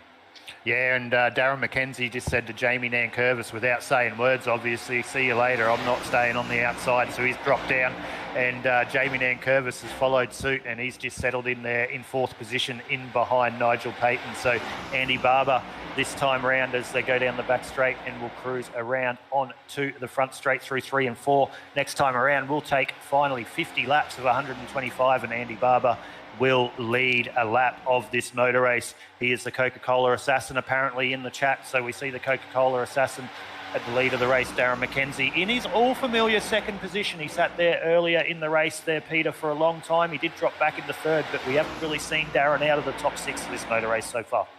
Yep, I think Darren's number 02, it says it all, doesn't it? He sits in second, but I tell you, Darren McKenzie, he pounces, and he'll sit there and he'll follow you for the whole entire race, and you don't need to lead a race for 100 laps, you only need to lead it for half a lap, not even. So that's what he's good at, following, and he's doing a really good job tonight, and he's been in that top 10, top 12 car battle now. And these guys, they didn't muck around off that restart. I did say that it takes time, but it didn't take time for them to settle in. They've all settled in, but these front 5 now, Barber, Mackenzie, Payton and Nankervis, they're starting to bridge a gap from this next pack led by JCW. Yeah, slowly but surely, but that next gap is, that next group rather, is just holding on the back of JCW there. As we saw earlier in the race when we did go green for a substantial period of time, that second group did catch up quite quickly. So JCW currently sitting there in 5th, right behind Jamie Nankervis, pushing up on to the back of Nigel Payton. Demetrius Agathos is the one sitting there in 6th position at the moment, with Dan Beckinsale up there in 7th. Tristan Koch with a nice solid drive, who we spoke to earlier in the broadcast, is up into 8th. So he's having a nice solid run, 22 spots up on his starting position. So we're now 51 into 125, Peter. We're going green. Hopefully we stay that way.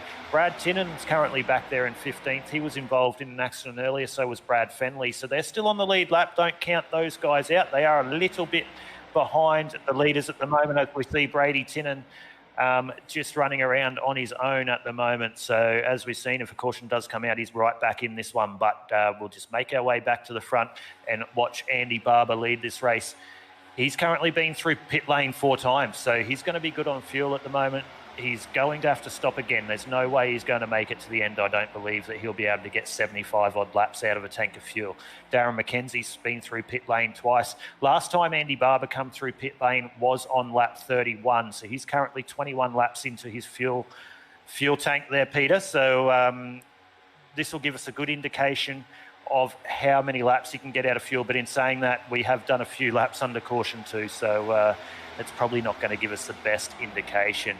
Darren McKenzie's still doing a great job there in 2nd. Daniel Legalura-Bates back in 12, still floating around there.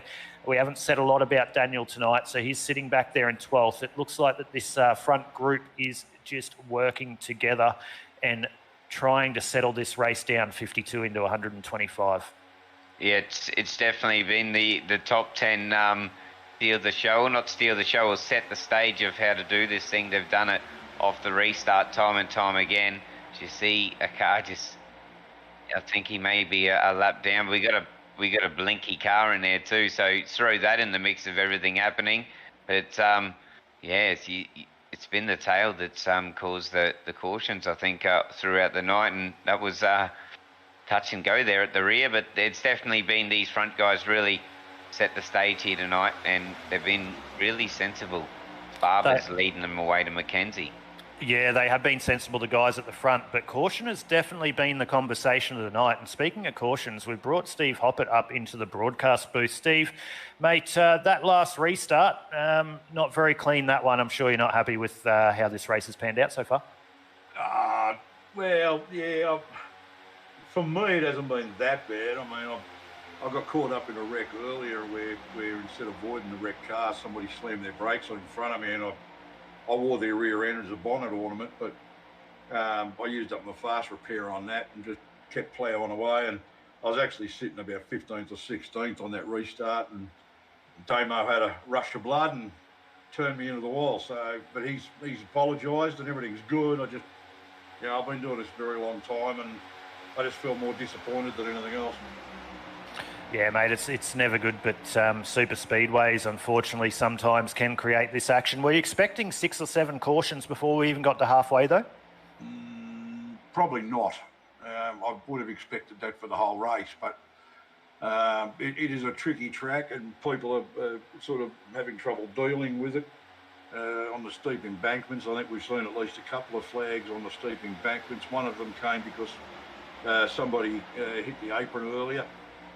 Brett Campbell came just down a little bit too far over the line and got loose on the apron, and that sent him skyrocketing up towards the outside of the track. So, yeah, look, it's just one of those tracks. I knew putting it into the series as the second last round would actually shuffle the championship quite a bit. I put it in there knowing that would happen, but I wasn't expecting it to be quite this bad. But look, who knows? It's the way it goes, and that's sim racing, Yeah, definitely, mate. And super speedways and this type of super speedway, 40-degree banking, flat apron, that does not mix when you're doing over 300 kilometres an hour. So, but mate, well, we've got you in there, settled down a little bit at the front. Running the Full Throttle Friday Night Next Gen Series, this is the penultimate round. What do you think of the first series, mate? You've averaged over 30 drivers per round. We're round 7 out of 8. What are your thoughts on the first go round of the Full Throttle Friday Night Next Gen Series? Look, mate, to say that I could be happier would be a lie. I could not be happier. I'm absolutely stoked with the turnout, week in, week out. I think the least amount we've had in one round was 25 or 26 cars show up and 23 took the starting grid. Things like that. We had 31 cars, I think 30 started last week. So, yeah, as you say, I mean, we're averaging around 30 cars per round. It just couldn't be any better for our first hit out like this. And I really didn't anticipate the reaction. I actually was sitting there before the first round with my fingers crossed. So I couldn't be happier. And next week we finish at Daytona, and I expect that to be a big turnout and a really good race to finish the series off. Yeah, we'll be, and a lot of people will get some practice around there on Sunday morning as well. So it's going to be a great final round of the Full Throttle Friday Night Next Gen Series. But mate, just quickly before we let you go back down to Sonia in the medical booth, hopefully she can patch you up. But the Cube Retro Radio, a sponsor of this series, how did they come on board and what are they about? A little bit of, give you a chance to speak a little bit about them and thank them for getting a part of the series. Oh, look, in a nutshell, I'll come clean, and I actually own Cube Radio. I own the Cube Retro Radio. And I thought, dish out the money and let them sponsor the series and the broadcast and get some exposure for the station. Look, basically, as the station owner and the series admin, couldn't be happier with the way things have gone. The broadcasts have been spot on and professional and polished. The racing's been great. We've had a couple of rounds where it's been a bit messy, but you do get that. And we've had several rounds where it's been just great racing. It was last week or the week before, we had 71 green laps, and yeah, that stuff like that just makes for great racing and good stuff to watch. Well, since you're the owner of the Cube Retro Radio, mate, give them a bit of a shout out. Where can they find you? How can they tune in? Do you have any podcasts? Do you have it on iRadio, anywhere they can find it? At the moment, the website is www.cuberadio.online. We play 70s, 80s, and 90s strictly. At the moment, it's the late.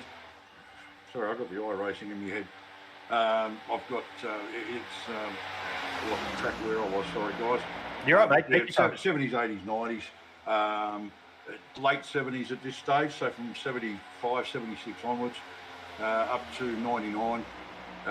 It's a really good mix. The 70s stuff just mixes in once here and there, so it's mostly 80s and 90s. And we've got some hosted shows that are coming up. We've got access to quite a few, and they'll be actually making their way onto the station, so that we'll have several hosted shows per week. Fitting into the genre of 70s, 80s and 90s. Well, that's awesome, mate. We thank you so much for bringing the Cube Retro Radio on board, part of the Full Throttle Friday Night Next Gen Series, and more so bringing the Full Throttle Friday Next Gen Series to all the drivers and allowing us to be a part of it on the InterSim Esports Network, mate. So we do thank you, but we'll let you go back down to Sonia in the medical tent and get that car repaired and hopefully see you out at the end of this one. Yeah, we'll see how we go. There's a bit of damage to it, so we'll see how we go. But yeah, thanks very much, guys, and continue to have a good broadcast. No worries, mate. We wish you all the best, and we'll see you on Sunday. Will do. All right, there we go, gentlemen. We just had Steve Hoppett, the person who runs the Full Throttle Friday Night Next Gen Series. And as we were just talking to Steve Peter, we just saw Andy Barber, the Coca-Cola assassin, make his way through pit lane.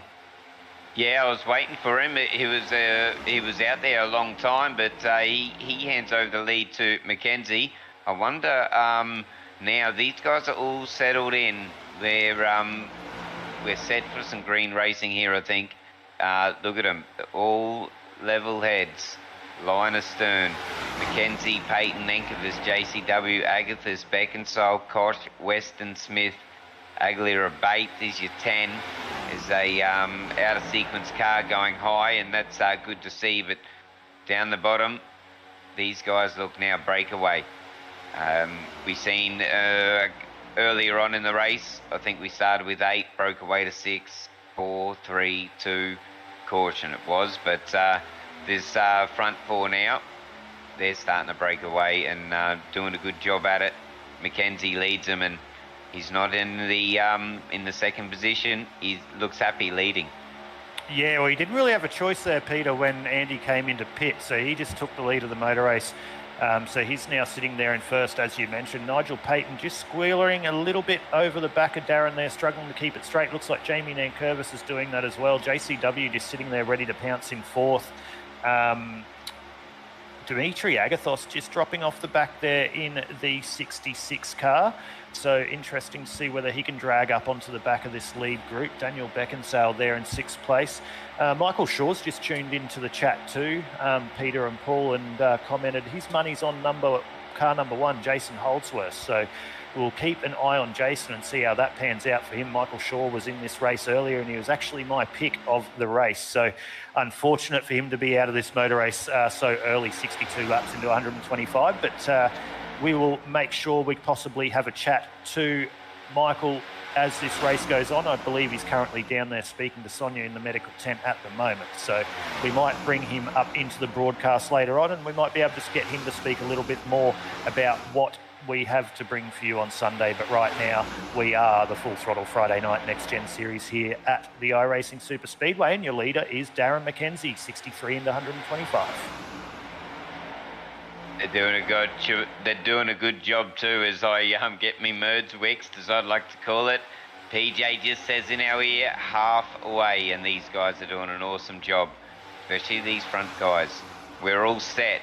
It takes a while, or it has taken a while to get set, and I've said that a couple of times as well, but now we're set and racing. We've seen 71 laps, I think, last week or the week before, and league organiser, he shed some knowledge on that. And will we see another 71, or can we finish the race under green? It's looking like it, but this 5 and 6, if you're not in that, well, you're on a different strategy.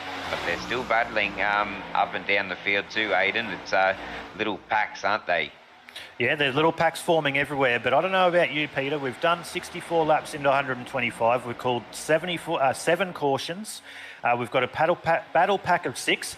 I don't know about you, but I wouldn't mind having a breather for a couple of minutes and go and grabbing myself a drink of water, getting ready to call the final 70 laps of this one. But how about we go on board with the 09 of Nigel Payton and see what it's like right behind Darren McKenzie for 2, 3, maybe 4 laps of the iRacing SuperSpeedway.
So there we go, ladies and gentlemen, a couple of laps around the iRacing SuperSpeedway there with the 09 and Nigel Payton. That gave you an idea of exactly how banked it is and how much concentration it takes for these drivers to do 125 laps around the iRacing SuperSpeedway.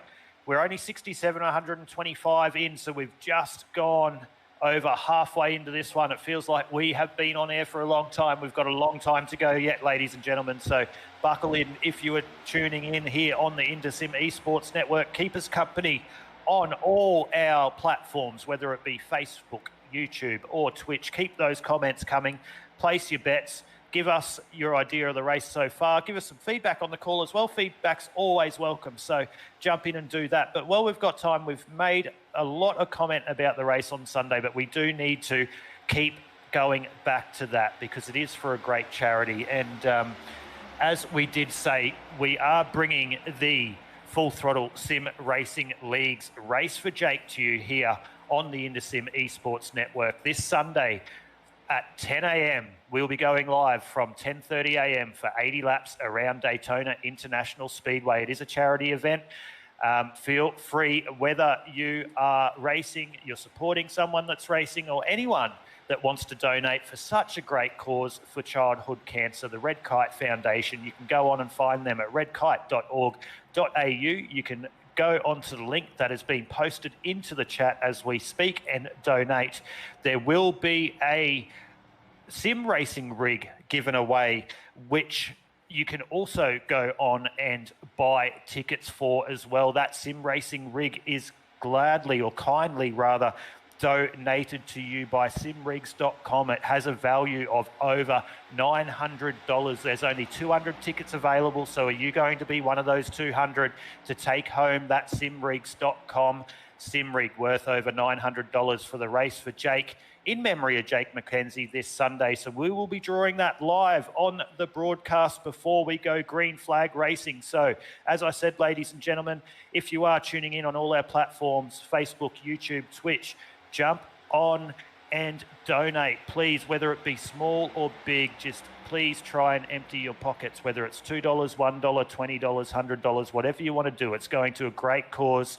The cancer is something that doesn't discriminate, and unfortunately one of our good friends, Darren McKenzie, and his family has gone through that recently. So it's great to see the iRacing community come on board and create such a sensational event. And Paul and myself and Peter Gretton will be in the booth with me again on Sunday morning, absolutely over the moon and overwhelmed to be able to bring this to you. As we did say, we have a lot of special things happening for the McKenzie family on Sunday morning. So hopefully we'll do that justice for their family and bring you a great race here on the Full Throttle Friday night. Sorry, on the Full Throttle Sim Racing League's Race for Jake on Sunday morning. So Peter, I'm looking forward to that one. But what we might do, he's now gone. Actually, I was going to bring Michael Shaw up into the broadcast, the man with the brains behind this concept, and have a chat for him. If he is watching the broadcast, hopefully he jumps back in and we can bring him up and have a chat with him so he can tell you all about what's going to happen on Sunday morning. But looking forward to bringing you that one. And how good is it for simrigs.com, Peter, to put up the sim rig worth over $916? It is a Exodus 820 sim frame with an Exodus single screen mount. So there might be a couple of people watching this broadcast that might be wanting to get into the iRacing community, or sim racing, or e-racing, whatever you want to call it. So that is a great start for them to be able to get a part of it. So thank you so much to simrigs.com for being a part of that. And there is another special giveaway as well that we will be bringing to you as we see currently Tim Weston and Daniel Smith make their way into pit lane, Peter. Yeah, so the green pit stops is what we asked for. They're starting to happen now. We've seen Barber. He blinked first. He was already out of sequence. Then McKenzie and co, they followed. They've gone in also. And then there's Weston, as you mentioned. Sammy K's in the lane as well. So green pit stops. We've been green for quite a while. I'm not too sure. Maybe PJ can fill me in when the last pit stop was, and caution was, and we can work out from there. But we've been green for a long time, and this is what we want to see: green pit stops. Not let's get these drivers out there to think. Not that it's an easy job out there. It's definitely hard, but think about your strategy, not go yellow, go in sort of thing. So we like to see that. These 4 now, Smith, Weston, JCW, Mackenzie, those names spin up there and thereabouts all night, and they're definitely ones to watch. And JC, oh, look at this. Yeah, you got to be careful re-entering the track there, don't you? But they do it nicely. And answer to your question there, Peter, Paul's just come across in our headset, and the last caution was lap 45. Joshua Carroll-Walden's taken the lead of the race. You can see Joshua Carroll-Walden currently first, Darren McKenzie second, Nigel Payton third, Daniel Beckinsale fourth, and Dimitri Agathos there in fifth. Those 5 drivers last made their way down pit lane on lap 68, only 4 laps ago. So they've got a clear lead now on Daniel Smith, who just went through pit lane on lap 71. They've just pulled out a 2.5 second gap on Daniel, and that is growing very quickly. So if this does go green to the end, these 5 drivers are in the box seat. Oh, as that lap car nearly come down in front of JCW there, I'm sure his heart was in his mouth. Darren McKenzie got a little bit high there into one, but these 5 drivers, as I just mentioned, Peter, are in a really good spot in the box seat of this one. I'm not sure that they can make it to the end, though, with the way that we've seen these guys, how their fuel run has gone. We might see these guys have to come down pit lane for another green flag stop yet. Well, we can only hope, but hey, it wasn't that close, and that was a bit of a balk there too, but that car, because they did check up a little bit. They would have lost probably a K or 2 off that, because he did he did move. I think he was committed, but that could have been worse. But nothing much happened out of that. But lap traffic is going to be a thing, and it is playing a part. And they're getting by just nicely, but you can get checked up, can't you, by lap traffic, and it can soon put you in a battle where you don't really need to be. Yeah, it definitely can, but the draft that this had, you see how that definitely affected Daniel Smith there. He did have to pit under green. He didn't have anyone helping him when he came out, so he's now dropped 7.5 seconds behind this lead group. So you definitely do need that mate when you're under green. So don't be surprised if Darren McKenzie, Joshua Carroll-Walden, Nigel Payton, Daniel Beckinsale, all these guys pit on the same lap. But in saying this, they're not all in the same channel talking to each other. So they're going to have to watch each other very, very closely. And when the first person blinks, don't be surprised if if JCW blinks rather first, don't be surprised if Darren McKenzie, Nigel Payton, Daniel Beckinsale, and Dimitri Agathos follow suit. Was that a little balk we seen from Patton in 3rd position, or was that a little bit loose? I think that may have been a balk. Oh, I'm going in, because you're going to see that, I think, because it's all about, and in NASCAR and in oval racing, and I've said it in a number of your broadcasts now, Aidan, there's no loyalty, is there? You can be side by side, push me up, leave him high and dry, and we've seen it time and time again. And are we going to see it at the end of this race? If these guys keep driving like this, it's going to be a very close finish, because all these guys, they've definitely shown they've got cool heads. And have a look at that RedKite livery on the 4th place Beckinsale, I think that is. Yeah, that is Daniel Beckinsale. What a great livery that is. We'll just go back, Paul, and you're just on him there. We'll go and have another nice close look. That's a stunning livery there by Daniel Beckinsale. Nice red one. RedKite all across that rear quarter panel. Nice red wheels. So great livery there. We'll see that one out again on Sunday morning, as well as Darren McKenzie's special Xbox livery for the late Jake McKenzie. So very, very nice livery there. I'm liking the livery of the 09 there, and Nigel Payton as well. Nice poppy blue colour there. So nice livery on him as well. But JCW, Joshua Carroll-Walden, leads the way 76 laps into 125. We've still got approximately another 50 minutes of racing. So just when you thought we're getting close to the end, these guys nearly have another hour of concentration, Peter. Yeah, that's right. That's and so many moving parts, and you won't have any idea who's going to win the race until tickets bought to the 10. These guys here, they're doing a phenomenal job. We do not want to curse them. I want to see green to the end, because 71 laps is our record, and that was brought to us by the league organiser. So let's see if we can beat that. The last caution was called in the lap 45. So look at that. We've gone 32 laps green. We've seen a couple of green pit stops now, and Yeah, 80 lap screen would be good, as PJ should unmute his mic and say g'day, I reckon. What do you reckon? Straight under the bus, PJ. Yeah, let's Straight throw under him. the bus. Let's throw him under the bus, Paul. Say g'day. We're 77 into 125, mate. You've been doing a great job in the cameras. They've definitely kept you busy tonight. 7 or 8 cautions, mate. How's it been behind the cameras tonight for you? It's definitely been a long night for myself. Had a bit of a day today as well. Finally got my jab doing the part for everyone. So sitting there with a sore arm doesn't help either. But yeah, it's taken its toll. Bit of a workout, and yeah, it's been good to see some green flag racing finally.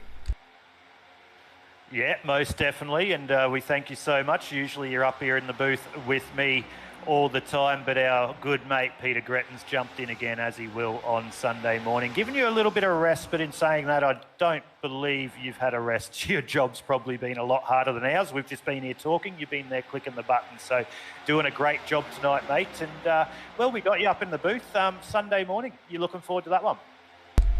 Definitely, I'll be getting on the coffee early, getting everything set up in the background for the broadcast nice and early, so we can all be ready to go for a pretty great stream broadcast that we're going to be having for the Race for Jake. So can't wait for that one.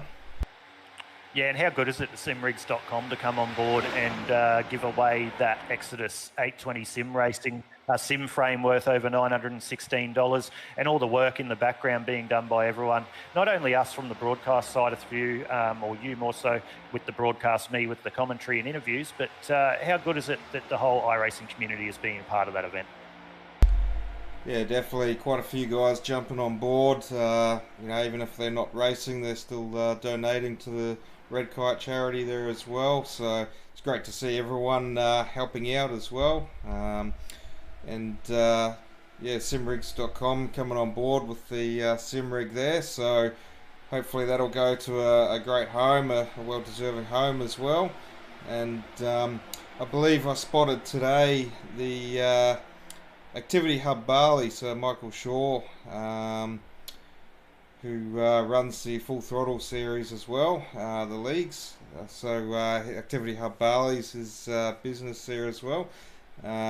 Him and the Cube Radio, so Steve Hoppert, as we had in there earlier, I believe they are doing some iRacing credits to the podium winners as well, I've spotted. So that's going to be great for whoever finishes P1 to 3 in the race as well. Yeah, most definitely. A lot of people involved in this behind the scenes, and some great things being brought to you by the Full Throttle Sim Racing Leagues, the Cube Radio, Full Activity Hub Bali as well. But speaking of that, we've got the man of the moment who is the brains behind the RedKite Full Throttle Sim Racing Leagues Race for Jake. Michael Shaw, mate, unfortunate night behind the wheel tonight. Not what you would have wanted, but we're talking about Sunday, and we've been speaking about it quite a bit during the broadcast. As I said, you are the brains behind it, mate. Thanks for joining us up in the broadcast booth and jumping back on after an unfortunate night, as I said. But looking forward to Sunday. Just give us a bit of an insight. You know, you came up with the idea, how you came up with the idea, and all the work that's gone in behind the scenes to make this happen. Yeah, well, first of all, I just want to thank all the drivers that have raised the money. I just opened up the page just saying that we're up to $4,060. Plus, with, like as you were talking about before, with the raffle for the sim rig, and at our last update, which was about 4:30 Eastern time, we already sold about 141 tickets. So there's not that many left. So the links are in the description, I've seen, so jump on there and donate. But yeah, when I heard about the unfortunate thing that happened to Darren's son, I sort of choked up a little bit, and just thought what I can do, and I think I'm a pretty good organiser, so put this together with a lot of help with yourselves, Aidan and Paul, and some of the other guys in the league as well, been chipping in and helping, and it sort of looked like it's going to be a really, really good event. Yeah, we're looking forward to bringing it to everyone here on the IndySim Esports Network, and it's a great gesture from you, Michael, to be able to come up with the concept. And I know that Darren and his family are really over the moon and overwhelmed to have the support from the iRacing community. Generally, week to week, 2, 3, 4 times a week, we're racing door to door in different leagues, and we're competitors. But it just goes to show what human nature is like and what the iRacing community is like when the chips are down and people are doing it tough. Everyone rallies around each other and tries and supports each other. So great concept by you, mate, especially with this sim rig coming on board as well from simrigs.com. That is really good. I believe there is another little surprise that we won't say on the broadcast now because we just need to iron out the T's and C's, but I believe there is another little surprise too. But as you just mentioned, about 140 tickets sold for the sim rig currently. So everyone tuning in on all our platforms, Facebook, YouTube, Twitch, follow those links in the description. If you do want to go into that draw, it will be drawn at approximately 10:45 a.m. on Sunday morning. So you could be the winner of that sim rig. So there's only just over 50 tickets left. How much is a ticket for that one again, Michael? Yeah, they're $10 a ticket. But just to say that I want to thank Peter and his team at simrigs.com. They've just been superb. You know what I mean? Like they came and said, "Oh, look, we'll donate a sim rig," and then the next day he comes to me and goes, "Oh, I'll also chuck in a monitor stand as well," which brings it up over the $900 rig, which. I'm sure anybody will love to get their hands on that. But I really want to thank simrigs.com. They've just been great. No worries, mate. They really appreciate that shout out. And all the people that have been a part of this behind the scenes, we definitely can't wait to bring it to you here on the IndySim Esports Network. We're very proud to be able to do that. But Michael, mate, unfortunate tonight. We'll quickly go back to your race. Out early in this one, you were actually my pick. So when you go back on the broadcast, I put you as my pick. So I do apologise. I probably put that commentator's curse on you. But I don't know if you've seen what happened, but I got taken out on the caution lap. It's sort of a track where you don't really want to take your fast repair too early, and I maybe regret that now. And I was just too slow and I was too many laps down, so just be better if I got out of everyone's way and let them race. And I'll be definitely back next week for the final race at Daytona. That's one of my favourite tracks, so I'm looking forward to that.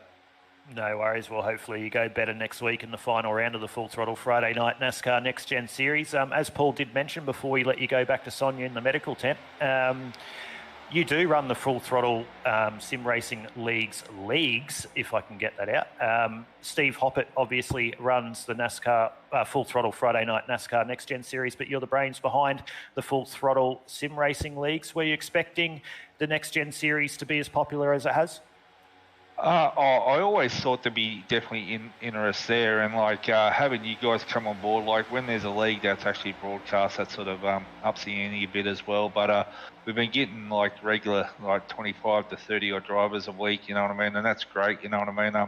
They're a good bunch of guys, you know what I mean. You know, we all race and we race hard, like you said, and stuff happens that we don't want to happen. But yeah, you know what I mean. That's racing, and that's the thing about it, you know. Steve's been doing a great job with this series. It's he's been around iRacing for a long time, and it's good that you guys have jumped on board for next season, and I think that's even going to be bigger and better. Well, Peter, I know that you're in here as well, mate. It's been a long race so far. Listening to me gibber on for the last 10 minutes. We've got Michael up in the booth, mate. You want to have a quick chat to Shore? Anything you want to talk to him about? Yeah, it's unfortunate, mate, because everyone likes a super speedway, but there's 2 coming up next week, and obviously the big race on Sunday. But it's good to see we've been green for a long time, mate. As you can see, the pictures are coming through, and the low line is the place to be, what I've seen, and just not too close to the yellow. Is that a fair comment? Oh, you got to stay off that yellow, or you're gone. You know what I mean? It looks like the guys are racing pretty well now. You got JCW at the front there, and I think my choice at the moment is my teammate Jason. I don't know where he's at the moment. I don't know if he's a lap down or if he's still He's on the race. last car on the lead lap in 12th, mate. Right. It moved up into So- P11, 42 seconds off the lead. Yeah, well, definitely don't write him off yet. You know what I mean? He's definitely one to watch. I think he's pretty up there high in the standings as well. So that's my pick for tonight, my teammate. Well, after you having a rough start to this one, we definitely do hope Jason has a nice solid result for the team, mate. But thank you so much for making yourself available for the InterSim Esports Network here on the Full Throttle Friday night Next Gen Series at the iRacing SuperSpeedway. I know that you're out early. You didn't have to jump back on for a chat, so we do appreciate that, mate. And we look forward to talking to you more in detail on Sunday morning. Not a problem, guys. I appreciate you. You do a fantastic job, and we're lucky to have you on board. So thank you. No worries. They're kind words, mate. Enjoy your night. We'll see you Sunday. Catch you later. Well, there we go, Peter and Paul, the man, the brains behind the race for Jake on Sunday morning, Michael Shaw. Yeah, it was good to get a bit of an insight from A, driver, and B, an admin as well. So he puts in the hard yards to get all this on the ground. But these guys, they're starting to close the gaps now, eh? Is it a little bit of fuel saving happening as they're thinking, oh, this may go green to the end? I think that should be going through their mind as, oh, look at that car 34. It was a little bit sideways there. That's Aguilera Bates. Just got a little bit squirrely, but are we going to see another set of green pit stops? Oh, I'm not too sure. If they can get home from here. Yeah, I reckon they probably could get home from here. Aiden, we might see another round coming up of pit stops. Yeah, I believe we will. We've got 35 to go, 90 laps into 125. I believe we will see another set of pit stops. Currently, Joshua Carroll-Walden, Nigel Payton, Daniel Beckinsale and Dimitri Agathos, the first four of this motor race. Last came down pit lane on lap 68, as well as Jamie Nankervis sitting there in sixth position. He was down pit lane on 68 as well. Daniel Smith and Tim Weston a couple of laps later on lap 71, so they'll be able to go an extra 2 or 3 laps than this lead group if they pit. Andy Barber currently sitting in a good position fuel-wise, 14 spots up on his starting position in 13th, the Coca-Cola Assassin, as was said in the chat earlier. He came down pit lane last on lap 83. He's currently sitting in behind Norman Clark, so he does have a draft at the moment. So all is not over for Andy Barber as we are 91 into 125. But ladies and gentlemen, jump in the chat, have a chat to us. We've still got another about 30 minutes of racing, 30 to 35 minutes of racing here on the InterSim Esports Network for the penultimate round of the Full Throttle Friday Night Next Gen Series, brought to you by the Cube Retro Radio. Peter, big shout out to you again, mate. We didn't expect the race to be this long tonight. We didn't believe it'd be 125, but thank you so much again for jumping in the booth, mate, and making yourself available. Yeah, no, mate, I love it every Friday night, but look at this. They've got a lap car and they're taking the low line. Look, Books. And here we go. Here they blink. So Joshua Carroll-Walden's blinked. He's come in pit lane. Nigel Payton has followed him as well, as has Jamie Nankervis and Jason Holdsworth. So they've blinked and come into pit lane. Darren McKenzie went 4 laps down. Not sure what happened to Darren because he was up there. I don't know if we missed that while we were talking about all the RedKite stuff, but Darren McKenzie's gone 4 laps down, unfortunately. Not sure what, I believe, no, he's gone 1 lap down. So Darren McKenzie has gone laps down in this one. Not sure what happened to him, but the leaders have gone through pit lane. Daniel Beckinsale and Dimitri Agathos have decided to stay out there just that little bit longer as they go down back straight. We'll see whether they cover off the people, JCW and Nigel Payton, the next time around. So here is the blink for the final pit stop, ladies and gentlemen, as we're 92 laps into 125, and here they come. So it looks like to me... Oh, there's got to be a speeding penalty there for Daniel Beckinsale. He came in really quick. Let's see whether he gets a hold for that one.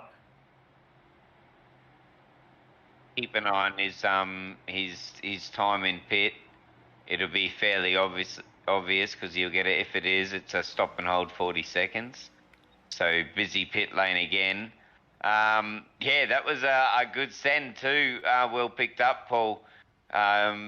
3 wide almost coming into pit. You're allowed to do that in NASCAR as well. And I was just about to say to you as well, Aidan, just before we started to see these pit stops happen, that do you just, even if you got fresh tyres, do you just follow the leader in? But as I was just about to get my cue to start speaking, they sneezed and they jumped in the lane. So I didn't even bother asking it because they answered the question. So everyone's still pretty fluid in their strategy. I think it's still moving around, but Agathos now gets his turn at leading this race. Well, let's just keep an eye on Dimitri Agathos at the moment, because Joshua Carl-Walden's catching him with a great set of knots coming down the back straight now, as he pitted the lap earlier. So he's going to pull up on the back of Dimitri Agathos. Dimitri's pit time was a 13.25, Daniel Smith a 12.55. So Joshua Carl-Walden is just catching up on the back of Daniel Smith now, I believe. Or no, he's going to now go on the inside of that car and try and pull right up on the back of Dimitri Agathos. So great pit stop there by Dimitri Agathos. Another great pit stop by Daniel Smith, who's currently sitting third. He went through pit lane with a 12.55. So he's currently in third. Nigel Payton, 13.03 through pit lane, sitting there in fourth. Doesn't look like he has a draft at the moment. So these two guys, Dimitri Agathos and Joshua Carl-Walden, are in the box seat of this one for round 7 of the Full Throttle Friday Night Next Gen Series. They can go to the end of this one. 31 laps to go, 94 of 125. We've gone green since approximately lap 40, or 45, around about that time, I believe it was. So we currently have Dimitri Agathos in P1, Joshua Carl-Walden in P2. They currently have a 2-second gap over Daniel Smith, who has a 1.5-second gap over Nigel Payton. So just goes to show there how important it is to have your mate well you go through pit lane. But great pit stop there by JCW, and he's in the box seat with Dimitri Agathos. Yeah, they're both they're both in the box seat. These two definitely they know what they're doing. And just interesting as well, I'll point out, I'm not too sure, might be speculative, but JCW was catching Agathos at a great rate of knots. I thought he could have overtaken him, so maybe strategy to save a little bit of fuel and get in behind him, because I believe he probably could have overtaken him there. But we go back a little bit further in the field. That's Smith and Beckinsale, and look at them, and Weston, and I think Payton's involved in there as well. So is that Aguilera Bates?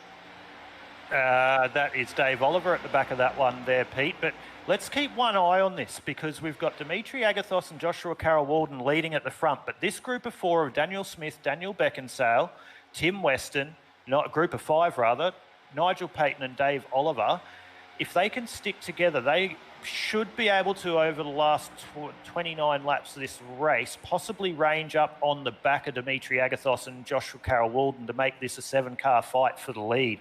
So when they started this lap, they were 4 seconds behind Dimitri and Josh at the front.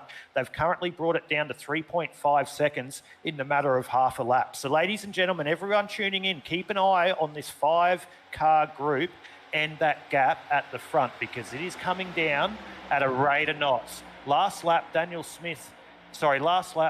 Beckinsale rather, Tim Weston, Nigel Payton, all in the 54 lows, 54.1, 54.2. Dimitri Agathos, 55.4, 55.5.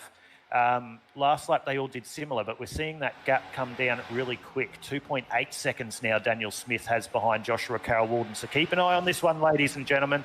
We currently have 28 laps to go of 125, and very shortly in the next couple of laps, we're going to see a 7-car fight for the lead of this motor race.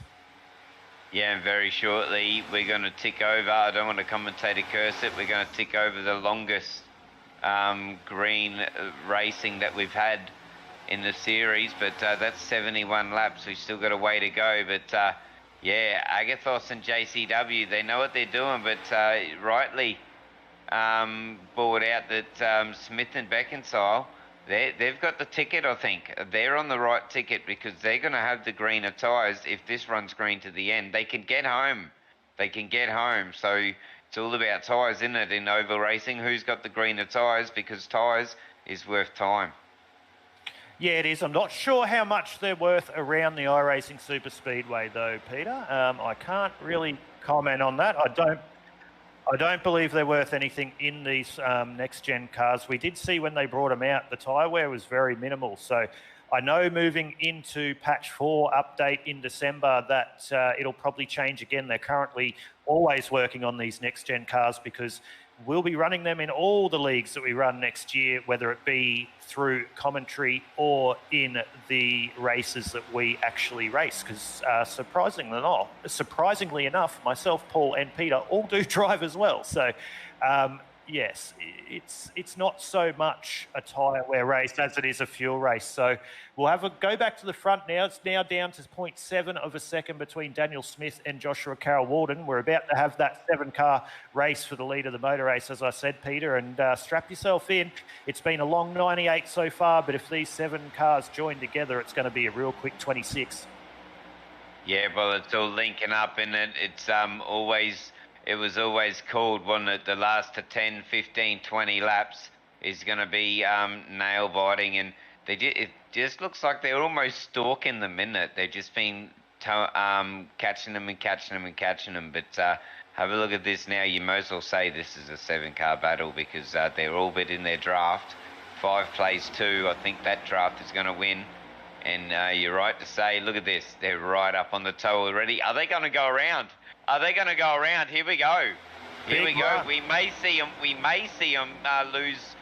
Can they get their high line to work? Will it work here tonight? If it does, it'll be only the second time we've seen it work. Well, they'd rather try it now. You want to try it now so you can bring that gap back. You don't want to be trying that on the last lap. So you've got the 4 guys up the top there. Looks like that is Daniel Smith, Daniel Beckinsale, Tim West, and Nigel Payton, I believe, trying to make that outside line run as Nigel Payton says, no, I don't want to be a part of that. I want inside line. So he's gone, see you later, boys. I'm going inside line. He's going to move up into 4th and move up into 3rd of this motor race, up the inside of Daniel Smith. There you go, Margaret. We brought up the gaps for you. So thank you for bringing that up. Also, Sean Baker, come on, Damon May in the chat. Unfortunately, Damon May is 7 laps down in 20th position, mate. So there's a little bit of information of where your favourite driver is standing in this one. But thank you for tuning in. So currently, Dimitri Agathos still in the lead of this race. Joshua Carroll-Walden 2nd, Nigel Payton in 3rd, Daniel Smith 4th, Daniel Beckinsale 5th. So the Daniels can't get away from each other at the moment. Dave Oliver's there as well. Tim Weston's there. So 7-car lead. We're now into the final 25 laps of the Full Throttle Friday Night Next Gen Series here on the IndySim Esports Network at the iRacing SuperSpeedway. So keep us company for the last 25 laps or 24 laps now. I'm sorry, 25 laps, ladies and gentlemen. We're about to heat up as they're starting to go too wide. They're starting to feel each other out and say, who wants to blink early? You can see JCW getting a little bit racy in behind Dimitri Agathos at the moment, but he's a wily old fox. He's not that he's old, but just to saying he's a wily old fox. He is definitely going to be there. Nigel Payton getting hung out to dry there a little bit on the inside line. They're still trying to move that outside line, Peter. They're really trying to get it to work. I'm not sure that it's going to work. They might get past Nigel, but they're going to want to drop down maybe and just keep in range of these leaders, because the more that they're too wide, these leaders are slowly pulling out that gap. It's just gone out to 0.7 of a second, but as soon as that goes out, we've seen that close up a lot. Yeah, definitely. I've seen glimpses of this outside line having a crack as they're keeping with them. It's just not enough. But you're dead right. They don't want to battle. Get in behind. Get in a 5-6 car battle, you will catch the 2 and get on top of them because you don't want to, and they do that now. Good on them. See, and then they catch them. Look how quick these guys will catch the leaders, Agathos and JCW, because you're dead right. Oh, hey! Oh, I think there was a little bit of contact there, trying to bump draft, but look how quick. See? Done. They've caught them. Now make them move as a team if they want. No. Oh, who was that didn't have... Oh, that was Beckinsale. I think he nearly made contact there. He's probably lost a couple of positions, but now they're back to the single line astern, and look how close it is. 103 laps down, and you've got a cigarette paper between them.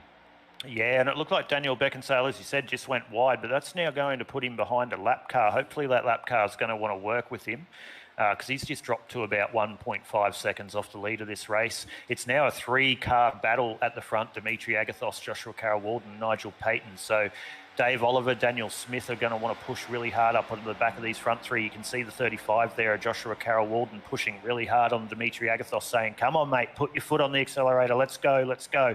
We're 103 into 125. Just backs off the back of the 66 car there into 1 and 2. Just to try and not unsettle him too much. Nigel Payton sitting there in third. I have a feeling that 4th, 5th, 6th, 7th and 8th are definitely still not out of this one. I have a feeling they're going to pull up onto the back of this group very, very shortly if they can get into a group of 5. We saw how quick they caught them up, and here we go. Look at them catch up down the main straight into 1 and 2, and we're back to a 7-car battle for the lead of this race. It's been funny you say that. It's been a 7, 8 or even a 10-car battle at the front for the whole race what we've seen green, and we've been green since I think lap 40-something, 45 I think. Paul might correct me. Yeah, so 71's our target, so we'll keep an eye on that, but we're going to hit it, I think. But this bottom line is working. Blue flags are getting out of the way, or blue flagged cars are getting out of the way. These guys are rubbing panels still. 104 laps. Agathos and JCW are going to be hard to beat here. It's going to be a battle of just patience, even though you just got to wait until the last corner, I think, Aiden. You can't make a silly move. Yeah, that's what I'm interested to see, who decides to play what card in this one. We've still got another 20 laps to go, so no one's going to show their cards too early. Nigel Payton in the 09's definitely not going to die wondering, sitting there in the 3rd spot. Neither is Dave Oliver.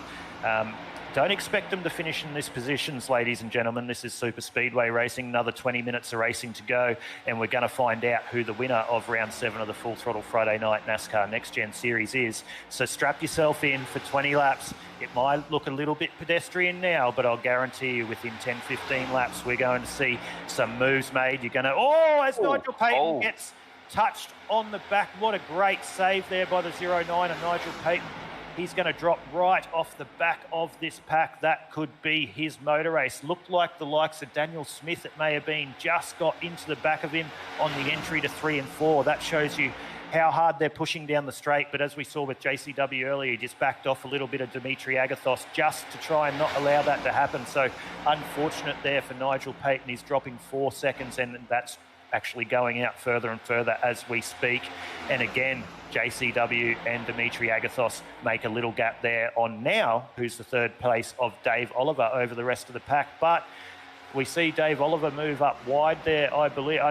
Dave Oliver's in the 668. That is a lap car, my apologies. But you'll see these 5 cars catch up onto the back of JCW and Dimitri Agathos. Once again, as we've seen, it's that yo-yo effect, Peter. It's no sooner did they get out to that second, within half a lap to a lap, they draw right up on the back of them. Yeah, that's right. They just got to settle down a little bit. They're just getting a little bit wayward, trying to fight a little bit. But that's what they want to do. They want to size each other up. That's what we're going to see now, just because they need to know, don't they, where to make the move exactly and be 100% sure it's going to stick, because you don't want to make it, you don't want to make a meal of it, at the, lap 124 out of 125. So these guys, maybe that's probably what they're doing, just having a crack, having looks where they quicker, because definitely here you see they're a little bit restless, or look at this. Perfect example, he just shown the nose a little bit. Am I a little bit quicker? Can I get a dive down here? But awesome shot here though of the top 4. They're going into that a little bit squirrely. Yeah, I thought we were going to have a big one there. I thought Dimitri Agathos just touched that apron. I thought, oh no, we're going to see a big wreck at the front, but he did good to hold on to that one. So 8 cars currently on the lead lap. We just saw Nigel Payton come into pit lane, I saw on my timing. So Nigel, who was in 3rd place, who just got touched from behind, is now in 8th, but he'll get caught up pretty quick and probably go a lap down in this. So it's a fight for 7, the 7 cars on the lead lap. It's actually a fight for 6. Jamie Nankervis sits off the back of this lead pack, 17.5 seconds off them. So it's a fight between Dimitri Agathos, Joshua Carroll-Walden, Dave Oliver, Daniel Smith, Tim Weston and Daniel Beckinsale for the win of the Full Throttle Friday Night NASCAR Next Gen Series. Ladies and gentlemen, thank you for tuning in here on the InterSim Esports Network across all our platforms and staying on. We're currently live for over 2 hours of this motor race, 10:15 p.m. We have another 17 laps to go in this race as we see people blink and go into pit lane, so they couldn't make it. So there's still going to be one more pit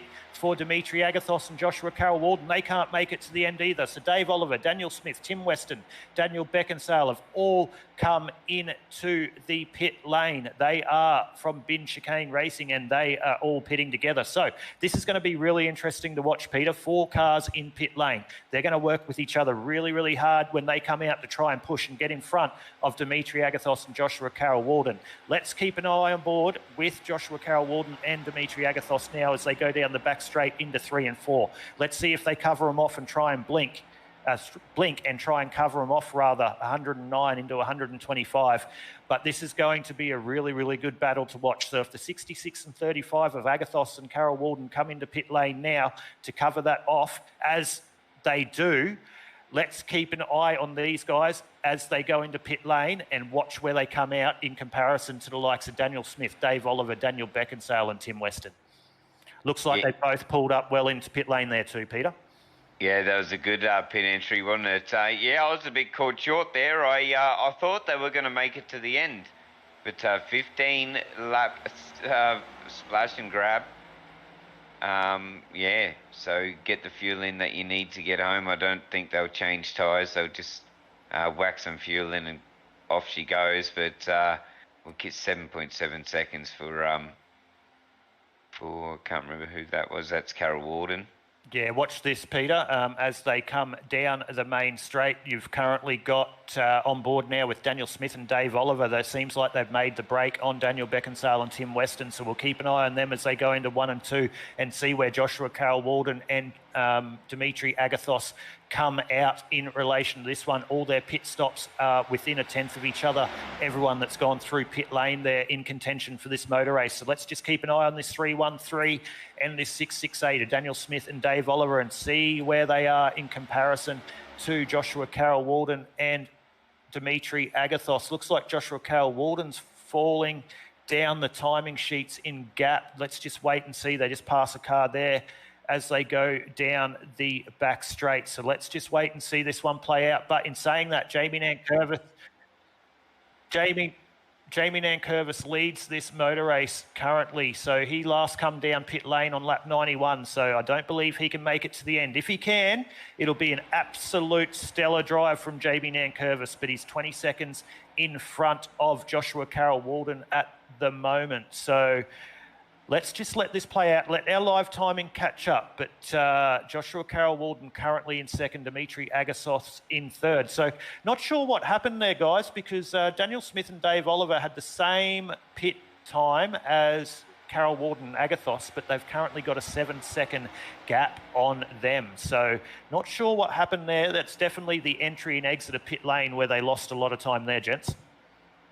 Yeah, maybe didn't slip on the good old pit limiter, left it on for a little bit possibly, because you're right, it's not that much of a difference in time, so I'm not too sure what happened with the difference there, but it's cost him, isn't it, a couple of positions at least. But Nankervis, this will be the drive, won't he, if he can get home. How late will you leave it for a last splash and dash, I think, but it's time will tell as we ride on board. This is Nankervis now and JCW. Yeah, and we just you just mentioned the speed limiter down pit lane. I know that you're relatively new to the oval side of things, Pete, and sort of getting a grasp on how it all happens. But in these NASCARs, they don't actually have pit lane speed limiters. So everything's done manually by the drivers. So you can definitely lose a lot of time coming into pit lane and exiting pit lane. It's all a matter of that line on the edge, how hard you want to push it to that control line, and how quickly you can get out of pit lane once you come over at the exit control line. So obviously Dimitri Agathos and Joshua Carroll-Walden did a lot better at that than Daniel Smith and Dave Oliver. But Jamie Nankervis leading this race currently 19.6 seconds ahead. Not sure whether he's going to be able to make it to the end of this one. He last came down pit lane on lap 91. Let's keep an eye on that interval and let's keep an eye on their lap time. So last lap, Jamie did a 56.34 as opposed to a 54.97 for both Joshua Carroll-Walden and Dimitri Agathos. So they took 0.6 of a second out of Jamie that time around. Not enough if we were to go green to the end, but here it is. Jamie Nankervis couldn't make it to the end and he blinks. So Joshua Carroll-Walden and Dimitri Agathos are going to take over first and second in this motor race, and that's really going to put Jamie Nankervis out of a podium contention into this one, as we're 113 of 125 laps in. Yeah, and don't forget as well, and you may correct me if I'm wrong here, there's a couple of drivers on the alternate strategies, and I think that starts back with Oliver, who's the mover of the night tonight, up 23 positions. But I think Beckinsale and that, they're on the alternate strategy. I'm not too sure. They're 13 seconds behind the lead, but they are going to, I believe, going to have greener tyres. Is that going to make a difference at the end? We're going to stay green here. We're going to get green racing, but JCW and Agathos definitely have pulled out a winning ticket, possibly, if they can keep their nose clean, but it's all looking good. But definitely Oliver and Beckinsale, I'm watching the times and it is coming down slightly, so I'm not too sure if they're going to have enough time.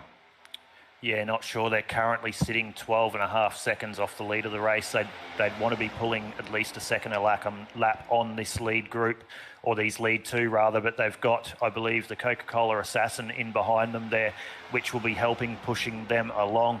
JCW will be hoping for this one to go green to the end, 10 laps to go. He had a bit of a rough night by his standards at the Bullring last night, Bristol Motor Speedway, in another race he did after starting off pole, and yeah, had a really quick car to win that one. So he'll be hoping to make amends on that one tonight in the Full Throttle Friday Night Next Gen League at the iRacing SuperSpeedway. It's definitely between himself and Dimitri Agathos at the moment for the win of round 7 of the Full Throttle Friday Night NASCAR Next Gen Series, brought to you by the Cube Retro Radio, as you see there on your screen, ladies and gentlemen. So 115 into 125, Peter. It's been nearly 2.5 hours live now. It's 10:20 p.m. It's been a long race. We've got 10 laps to go. Who's got this one? Still no idea, to be honest. And 2 hours in, and look at the gap. We've got, 9 tenths or 1 tenth between first and second, and we're over 100 laps in. These three have been the standout. They've been in the battles when it was 5, 6, and 7, and 8 at the start, and they're here right now. So, and it was dropping off earlier on when we had green flag racing as well. Started, 7, 8, 9 cars, dropped off to 3, dropped off to nothing, then they caught back up, and these guys are always in it. They bought the ticket, and they're the lucky ones here tonight because they've definitely got the ticket to the end. Carroll-Walden, Agathos, and Smith. Well, it looks like that car behind there, Peter, is the 05 of Andy Barber. So he's a lap down. So he's really happy helping Joshua Carroll-Walden and Dimitri Agathos at the front of this motor race with that draft. So currently Daniel Smith and Dave Oliver are slowly pulling that gap back, but it looks like it's just a little bit too much for him to do with about 8 laps to go, 117 into 125. So these two cars, the 35 and the 66, are going to race it out for the win of this motor race. We're just going back to that third place battle. So not only is that first and second that we're worrying about at the front there, this is the fight for third. So Dave Oliver, Daniel Smith, Daniel Beckinsale, the 3 cars you see on screen now. Forget about the car. Sorry, Nigel Payton there is 6 seconds behind them. So this is definitely the battle for third. So we've got 2 battles here for the podium, 117 into 125. What I'm interested to see, I believe Dimitri Agathos is going to keep it right behind Joshua Carroll-Walden and try and go too wide as they go down the main straight. It is a very, very long run to the start-finish line at the iRacing SuperSpeedway. So it is definitely anyone's. We've seen how big the draft works, but we're currently back there looking at the 3-1-3 of Daniel Smith with Daniel Beckinsale right in there behind him. Daniel Beckinsale with a great drive in 4th tonight, but he'll be a little bit disappointed because he led most of the early parts of this race, Peter. Yeah, he definitely did. He'd still be happy where he is. In my opinion, everyone wants to win, but he'd still be happy where he is. He's leading the charge, and he led off, I think, 4 restarts and done a good job. But yeah, I think he'd be happy where he is. Yeah, in a race of attrition like tonight, I think a nice solid finish on the lead lap, you'd have to be happy with that one. So, yeah, great job by Daniel Beckinsale. Great job by everyone, actually, and people still going around a couple of laps down. So still out there circulating, trying to get points in the Full Throttle Friday Night NASCAR Next Gen Series.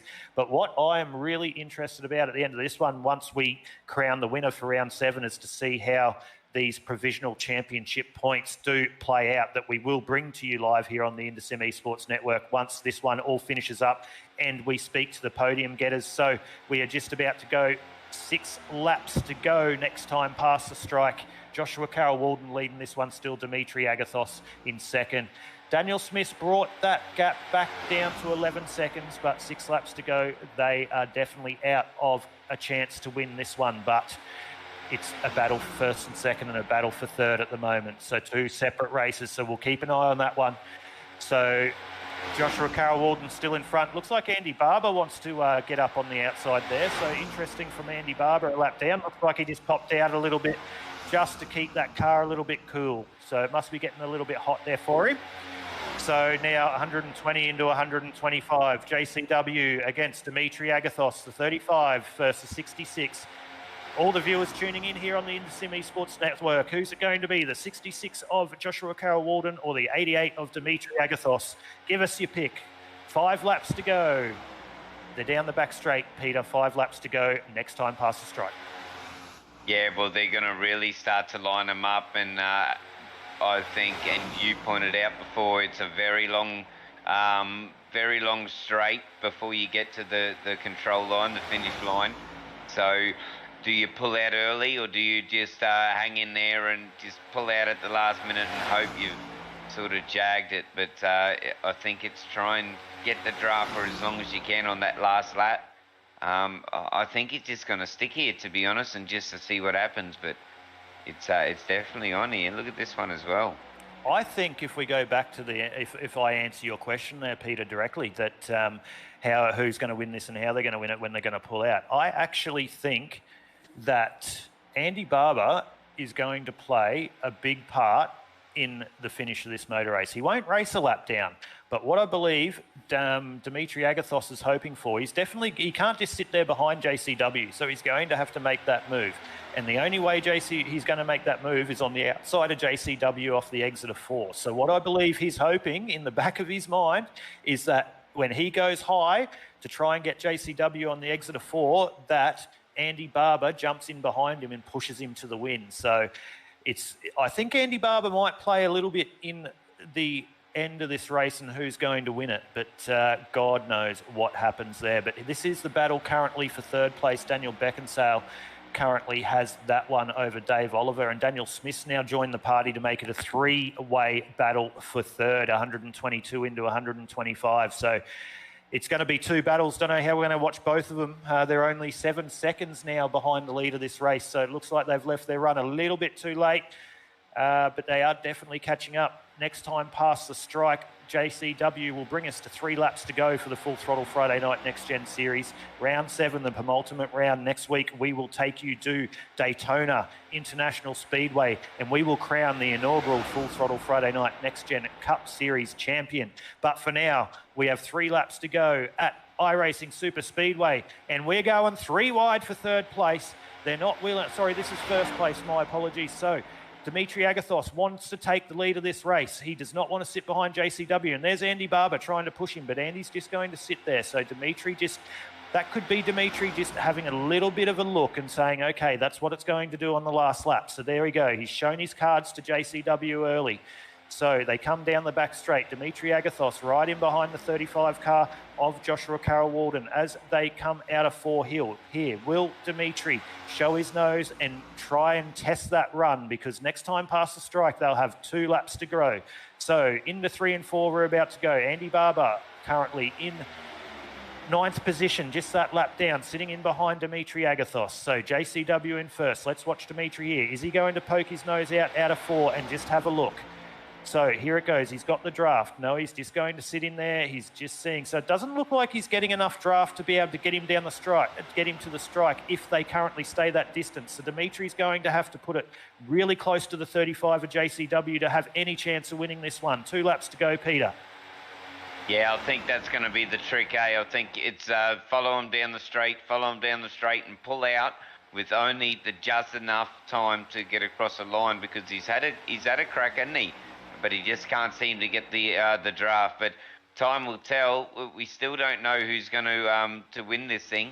It's only the rest of this lap and one more, but we're going to stay on board with this battle, because there is a battle a little bit further back, but this battle it's intriguing, because when's he going to make his move? I feel he wants to, and will the car behind him go with him and help him, or will he hang him out to dry? But white flag's out, Aiden, and this is going to be the final lap of the race, 2.25 hours. Exactly right, Peter, and we're white flag here for round 7 of the Full Throttle Friday night's Next Gen Cup Series on the InterSim Esports Network. JCW leads the way, Dimitri Agathos in P2. Where's he going to make this move? Andy Barber is not playing a part of this one. He has pulled out. I'm keeping an eye on that gap in second. They're a little bit too far behind. They have pulled it down to under 3 seconds, but let's keep an eye on the 35 and the 66. We go down the back straight of the iRacing SuperSpeedway. For the final time, JCW leads us into 3 and 4 when we come up on these turns. The 35 and the 66. Is Dimitri going to be able to make the move? The 35 of JCW. Dimitri needs to be a lot closer. He's a little bit high there on the entry of 3. He ranges up on the back of the 35. He's trying to get the run. Doesn't look like he's close enough. Here he comes. He's getting the side draft. JCW covering him side by side. They're moving side by side. JCW covers him off, and JCW is the winner of round 7 of the Full Throttle Friday Night Next Gen Series. And third place was Daniel Beckinsale. What a race that turned out to be, ladies and gentlemen. Oh, JCW didn't want to give that one up. He moved side by side, but great driving by both drivers at the end of that one. Yeah, he just ran out of steam, didn't he, Agathos? I thought that was going to be his drama. Could he get up the steam? But he had got a good run out of there, and they had a bit of a weave battle to the end. But it'd be good to see a replay after, maybe when we're doing the interviews on the finish again, because I think Beckinsale, Oliver and Smith had a good race across the line. But wow, over 2 hours of racing, Aiden, and that was a good finish. There was those top 5, 6 drivers. There was 7, in fact, on the lead lap. That was that was something good to watch. And they must have had fun, I tell you, because they were close, and they were bumper close for most of this race. And it's just good racing by JCW. Took it out. Agathos, Beckinsale, that's your podium. Yeah, he did a great job, and he's about to go and light up the 35 car as he nearly gets cleaned up there doing his celebratory burnout. So the 35 of JCW takes the win of this race. So we'll just go back and cap the full results for you, ladies and gentlemen, here on the Full Throttle Friday Night Next Gen Cup Series here on the InterSim Esports Network. After over 2 hours of racing, the winner is Joshua Carroll Walden, 0.08 seconds ahead of Dimitri Agathos. So we will go down and bring these drivers up shortly, but mate, what a race, what a race. And thank you, ladies and gentlemen, everyone still tuning in here on the InterSim Esports Network across all our platforms, whether it be through Facebook, YouTube or Twitch. But here are the final results here for round 7 of the Full Throttle Friday Night NASCAR Next Gen Series. Your winner, Joshua Carroll Walden. Second place, Dimitri Agathos. Daniel Beckinsale rounds out the podium position in 3rd. Dave Oliver comes home in 4th. Daniel Smith in 5th. Tim Weston will finish in the 6th position, followed by Jamie Nankervis in 7th. Nigel Payton, after being up there earlier and really in contention for the winner, this one finishes in P8. Andy Barber, the Coca-Cola assassin, will finish there in 9th. Norman Clark in 10th. Some good solid points for Norman for the championship, albeit a couple of laps down. Jason Holdsworth there in 11th. Tristan Koch in 12th. Brady Tinnan in 13th, Sam Katakouzanos with a rough night behind the wheel tonight in 14th, Brad Fenley in 15th, Brian Bullock in 16th, Michael Budge in 17th, and Daniel Aguilera-Bates ended up finishing 30 laps down in 18th. As we move across to 19th, Peter, we'll leave it with you. Yeah, Darren May, my pick was in 19th, so that's a good segue. 20th, Darren McKenzie. What happened to him? We still don't know. I don't think we caught that. Steve Hoppett. We were talking to him. He came home. Oh, I think he DNF'd, or he may have brought it home in 21st. Gray, Campbell, Spencer, Jacobs, Willman, Shaw, and Novi. Rounds out your field.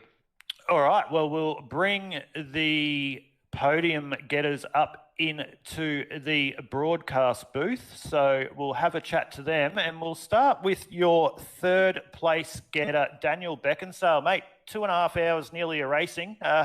Went a long time, a lot of cautions early. Congratulations on your P3.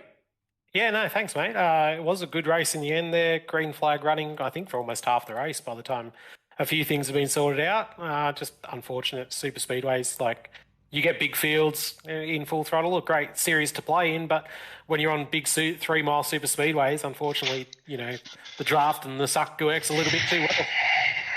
Yeah, mate, and we hear a bit of static in the background. My apologies, but mate, you've come in. I believe Joshua Carroll-Walden and Dimitri blinked a lap earlier than you guys when you were in a train, and then when you came out, you dropped about 12 seconds on them. Do you know what the reason for that is? Just a little bit slow in and off pit lane, because your pit stop times, as opposed to Dimitri and Josh, were pretty much identical. So, any feedback on how you lost that 12 seconds in that group?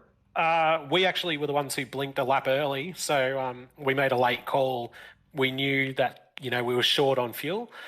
So Dan Smith and Tim Weston and I and Dave Oliver in the bin chicanes were working together a little bit, trying to just see if we could draft up to these guys in front. And when we got to them, we thought we'd pull the trigger straight away to, you know, hopefully leapfrog them, just knowing the side draft does not work very well in these cars and you can't really push past. You might have seen on the broadcast, we tested it a couple of times and it just wasn't working. So we thought that was our best shot. So we called it late and dived in. But unfortunately, we sort of split apart on the pit lane exit. That slippery left-hander caught a couple of us out, and that just dropped us enough time in the end. Well, you did a good job, because you're 12 seconds behind and you ended up catching to just nearly about 2 seconds on the end. So given another couple of laps, you guys definitely would have been pushing Dimitri and Josh for the win of that one. But great race nonetheless. But I'll hand you over to Peter and have a chat to Peter before we go through the formalities. Mm-hmm. Mm-hmm. Yeah, mate. How was the when you got going, the feel of the car when you were like bumper to bumper? Because there was a Talio paper between you, probably about 10 of yous at the front there for a bit. How'd that feel? Is there a lot of trust in the guys around you, especially for a long race like today? Yeah, I mean, I spent probably 30, 40 laps tickling the rear bumper of Dan Smith and getting right up under and nudging him along. The only thing you really had to watch was the oil temperature would creep up to just over that 140 mark, which you know is going to blow the motor if you sit there for too long. That's why you dive out and grab a big gut full of air through turns 3 and 4 or something like that. But, you know, in this league at the front, it's very, very competitive, but you can trust everybody to run a straight line and do a good job. So, you know, there is that element of trust. It's really why you have to pull strategy moves at the last minute to try to get there. Yeah, it was good to see lots of green flag pit stops tonight. And we thought at the start of the broadcast that it might be a long night, but I don't know if they broke the league's record of 71 laps green. PJ might fill us in for that. We went 80. There we go. So 80 laps green here tonight. So everyone needs a pat on the back. But yeah, definitely congratulations for your third, mate. Thank you very much. Just a big shout out to the bin chicane guys and Dan Smith and Dave Oliver for really working together there at the end. Hopefully we'll be able to get one of them a victory in the last round of the season next week. Hopefully, mate. You did a great job. You led from the front early in this one and kept your nose clean through all those early cautions. But we'll let you go. We know it's late at night and a very long race. But quickly, will we see you on Sunday morning? You will see me on Sunday morning. I was running the race for Jake livery earlier in the race. You know, great cause, and Really good to see the Full Throttle guys all pulling together for the same thing. And we're looking forward to being part of it and just supporting that cause and getting some awareness out there and, you know, playing our part, because the motorsport community all pulls together whenever it can. And this is one of those things where I think we really need to work together. So it's great to be involved, and we're really glad that, you know, Shory and Hoppert and the guys gave us the opportunity to join in. And just a big shout out as well. Congratulations to Josh. I didn't get to say it in the green room, but really well done to win there. Hold on at the end. No worries, mate. Well, congratulations on your P3. Look forward to seeing you on Sunday morning. But there we go, ladies and gentlemen. P3 here for round 7 of the Full Throttle Friday night NASCAR Next Gen Series. Dan Beckinsale. But we'll move straight on to our second place getter, Dimitri Agathos, mate. A couple of rough weeks, but good to be back on the podium. Yeah, definitely good to be back on the podium. The fast repair saved me tonight, and I'm going to apologise once again. I did during the race, but to Sam, and I think Dan Aguilera Bates was involved in an accident that I caused. I just misjudged completely the turn 3 bump, and it shot me up the track and into him. So I apologise once again to them. But other than that, yeah, the car was good at the end once we got green flag running. Yeah, did you look in your mirror or look at that relative as that race was transpiring at the end? I know you had 12 seconds on, but you would have seen that gap closing. You probably weren't worrying too much about that. You were worrying about staying in behind JCW's rear bumper, but were you expecting to come out about 12 seconds in front of that group through that last green flag pit stop? No, I was not at all. I thought it was really a lot closer. They would have been a lot closer to us, but obviously we just managed to get off the pit road exit a little bit quicker. And then I think Dan Smith might have got he's about 3 or 4 seconds behind, and then dropped back to catch up with the other guys for them to always work together as a team to try and close back up. But they just ran out of laps. The gap was too big. Peter, over to you. Yeah, mate, just touching on the start, how hard is it to keep your concentration when you've got cautions coming as frequent as we did? Like we had 7, I think, in 45 laps. What's that do to a driver when you've got caution periods happening so frequent? Yeah, it is. You kind of, slip into a sort of a funk, really, when you're trying to, you want the green flag. Obviously, everyone wants to race every single lap green, to be, but these cautions are going to happen. I mean, we've had cautions in pretty much every race, and that's what happens when you have a big group of 30 cars on a super speedway. But yeah, just got to concentrate on getting a good start and nailing those restarts, and then just working your way through, into a spot where you can push back to the front, or if you're at the back, or stay at the front if you're at the front. Yeah, good. You answered that nicely. Cheers. Well, Dimitri, congratulations on your P2. We won't keep you too long, mate. It's late at night. Nice long race, the longest of the series so far. So, mate, quick shout out to anyone you want to say good day to. Yeah, obviously the Bin Chicane boys. We did. I think we finished 2nd, 3rd, 4th, 5th, and 6th there at the end. So it was a good end result. I think the start of it wasn't going to plan, but it worked out in the end. Yeah, it was a good job by the Bin Chicane team there. As you said, 2nd, 3rd, 4th, 5th and 6th. So congratulations on your P2, mate. Thank you. No worries. There is your 2nd place of the Full Throttle Friday Night Next Gen Series, Dimitri Agathos. And without further ado, JCW, Joshua Carroll-Walden, mate. Bit of an unlucky night at the office at Bristol last night after having a really, really quick car and starting off pole, but backing it up with a win at the iRacing SuperSpeedway in the Next Gen car tonight, mate. Congratulations. Yeah, man. Thanks. Last night was a bit of a, short and super fast, whereas this, was a completely different ball game. Very, very long race, and I didn't think. I thought at times that we might go time certain, but thankfully we didn't. So, yeah, managed to get the 35 car across the line first. Had you done much driving in the Next Gen car? I know that a lot of the leagues and other leagues that we run and stuff will be transitioning to the Next Gen car for next season, but have you done much in the Next Gen car since they released it? I've done a couple of races here and there, but I haven't really, spent a whole lot of time in these things. So, yeah, I'm gonna, basically, mainly stick to the Gen 6 until about November, and then over the Christmas break I'll be smashing laps out and these things, and just try and figure out how they work. And there were one or two times where I forgot to shift from 4th to 5th gear. You're not the first person that's done that, mate, and you definitely won't be the last. But Peter, over to you, mate. Yeah, JCW was pretty good out there in the front. You've led that out nicely, and the strategy worked quite fine in your last pit stop, mate. So not much more to add on what Aiden said. Just keep up doing what you're doing, mate. It's good to see you on top of the podium.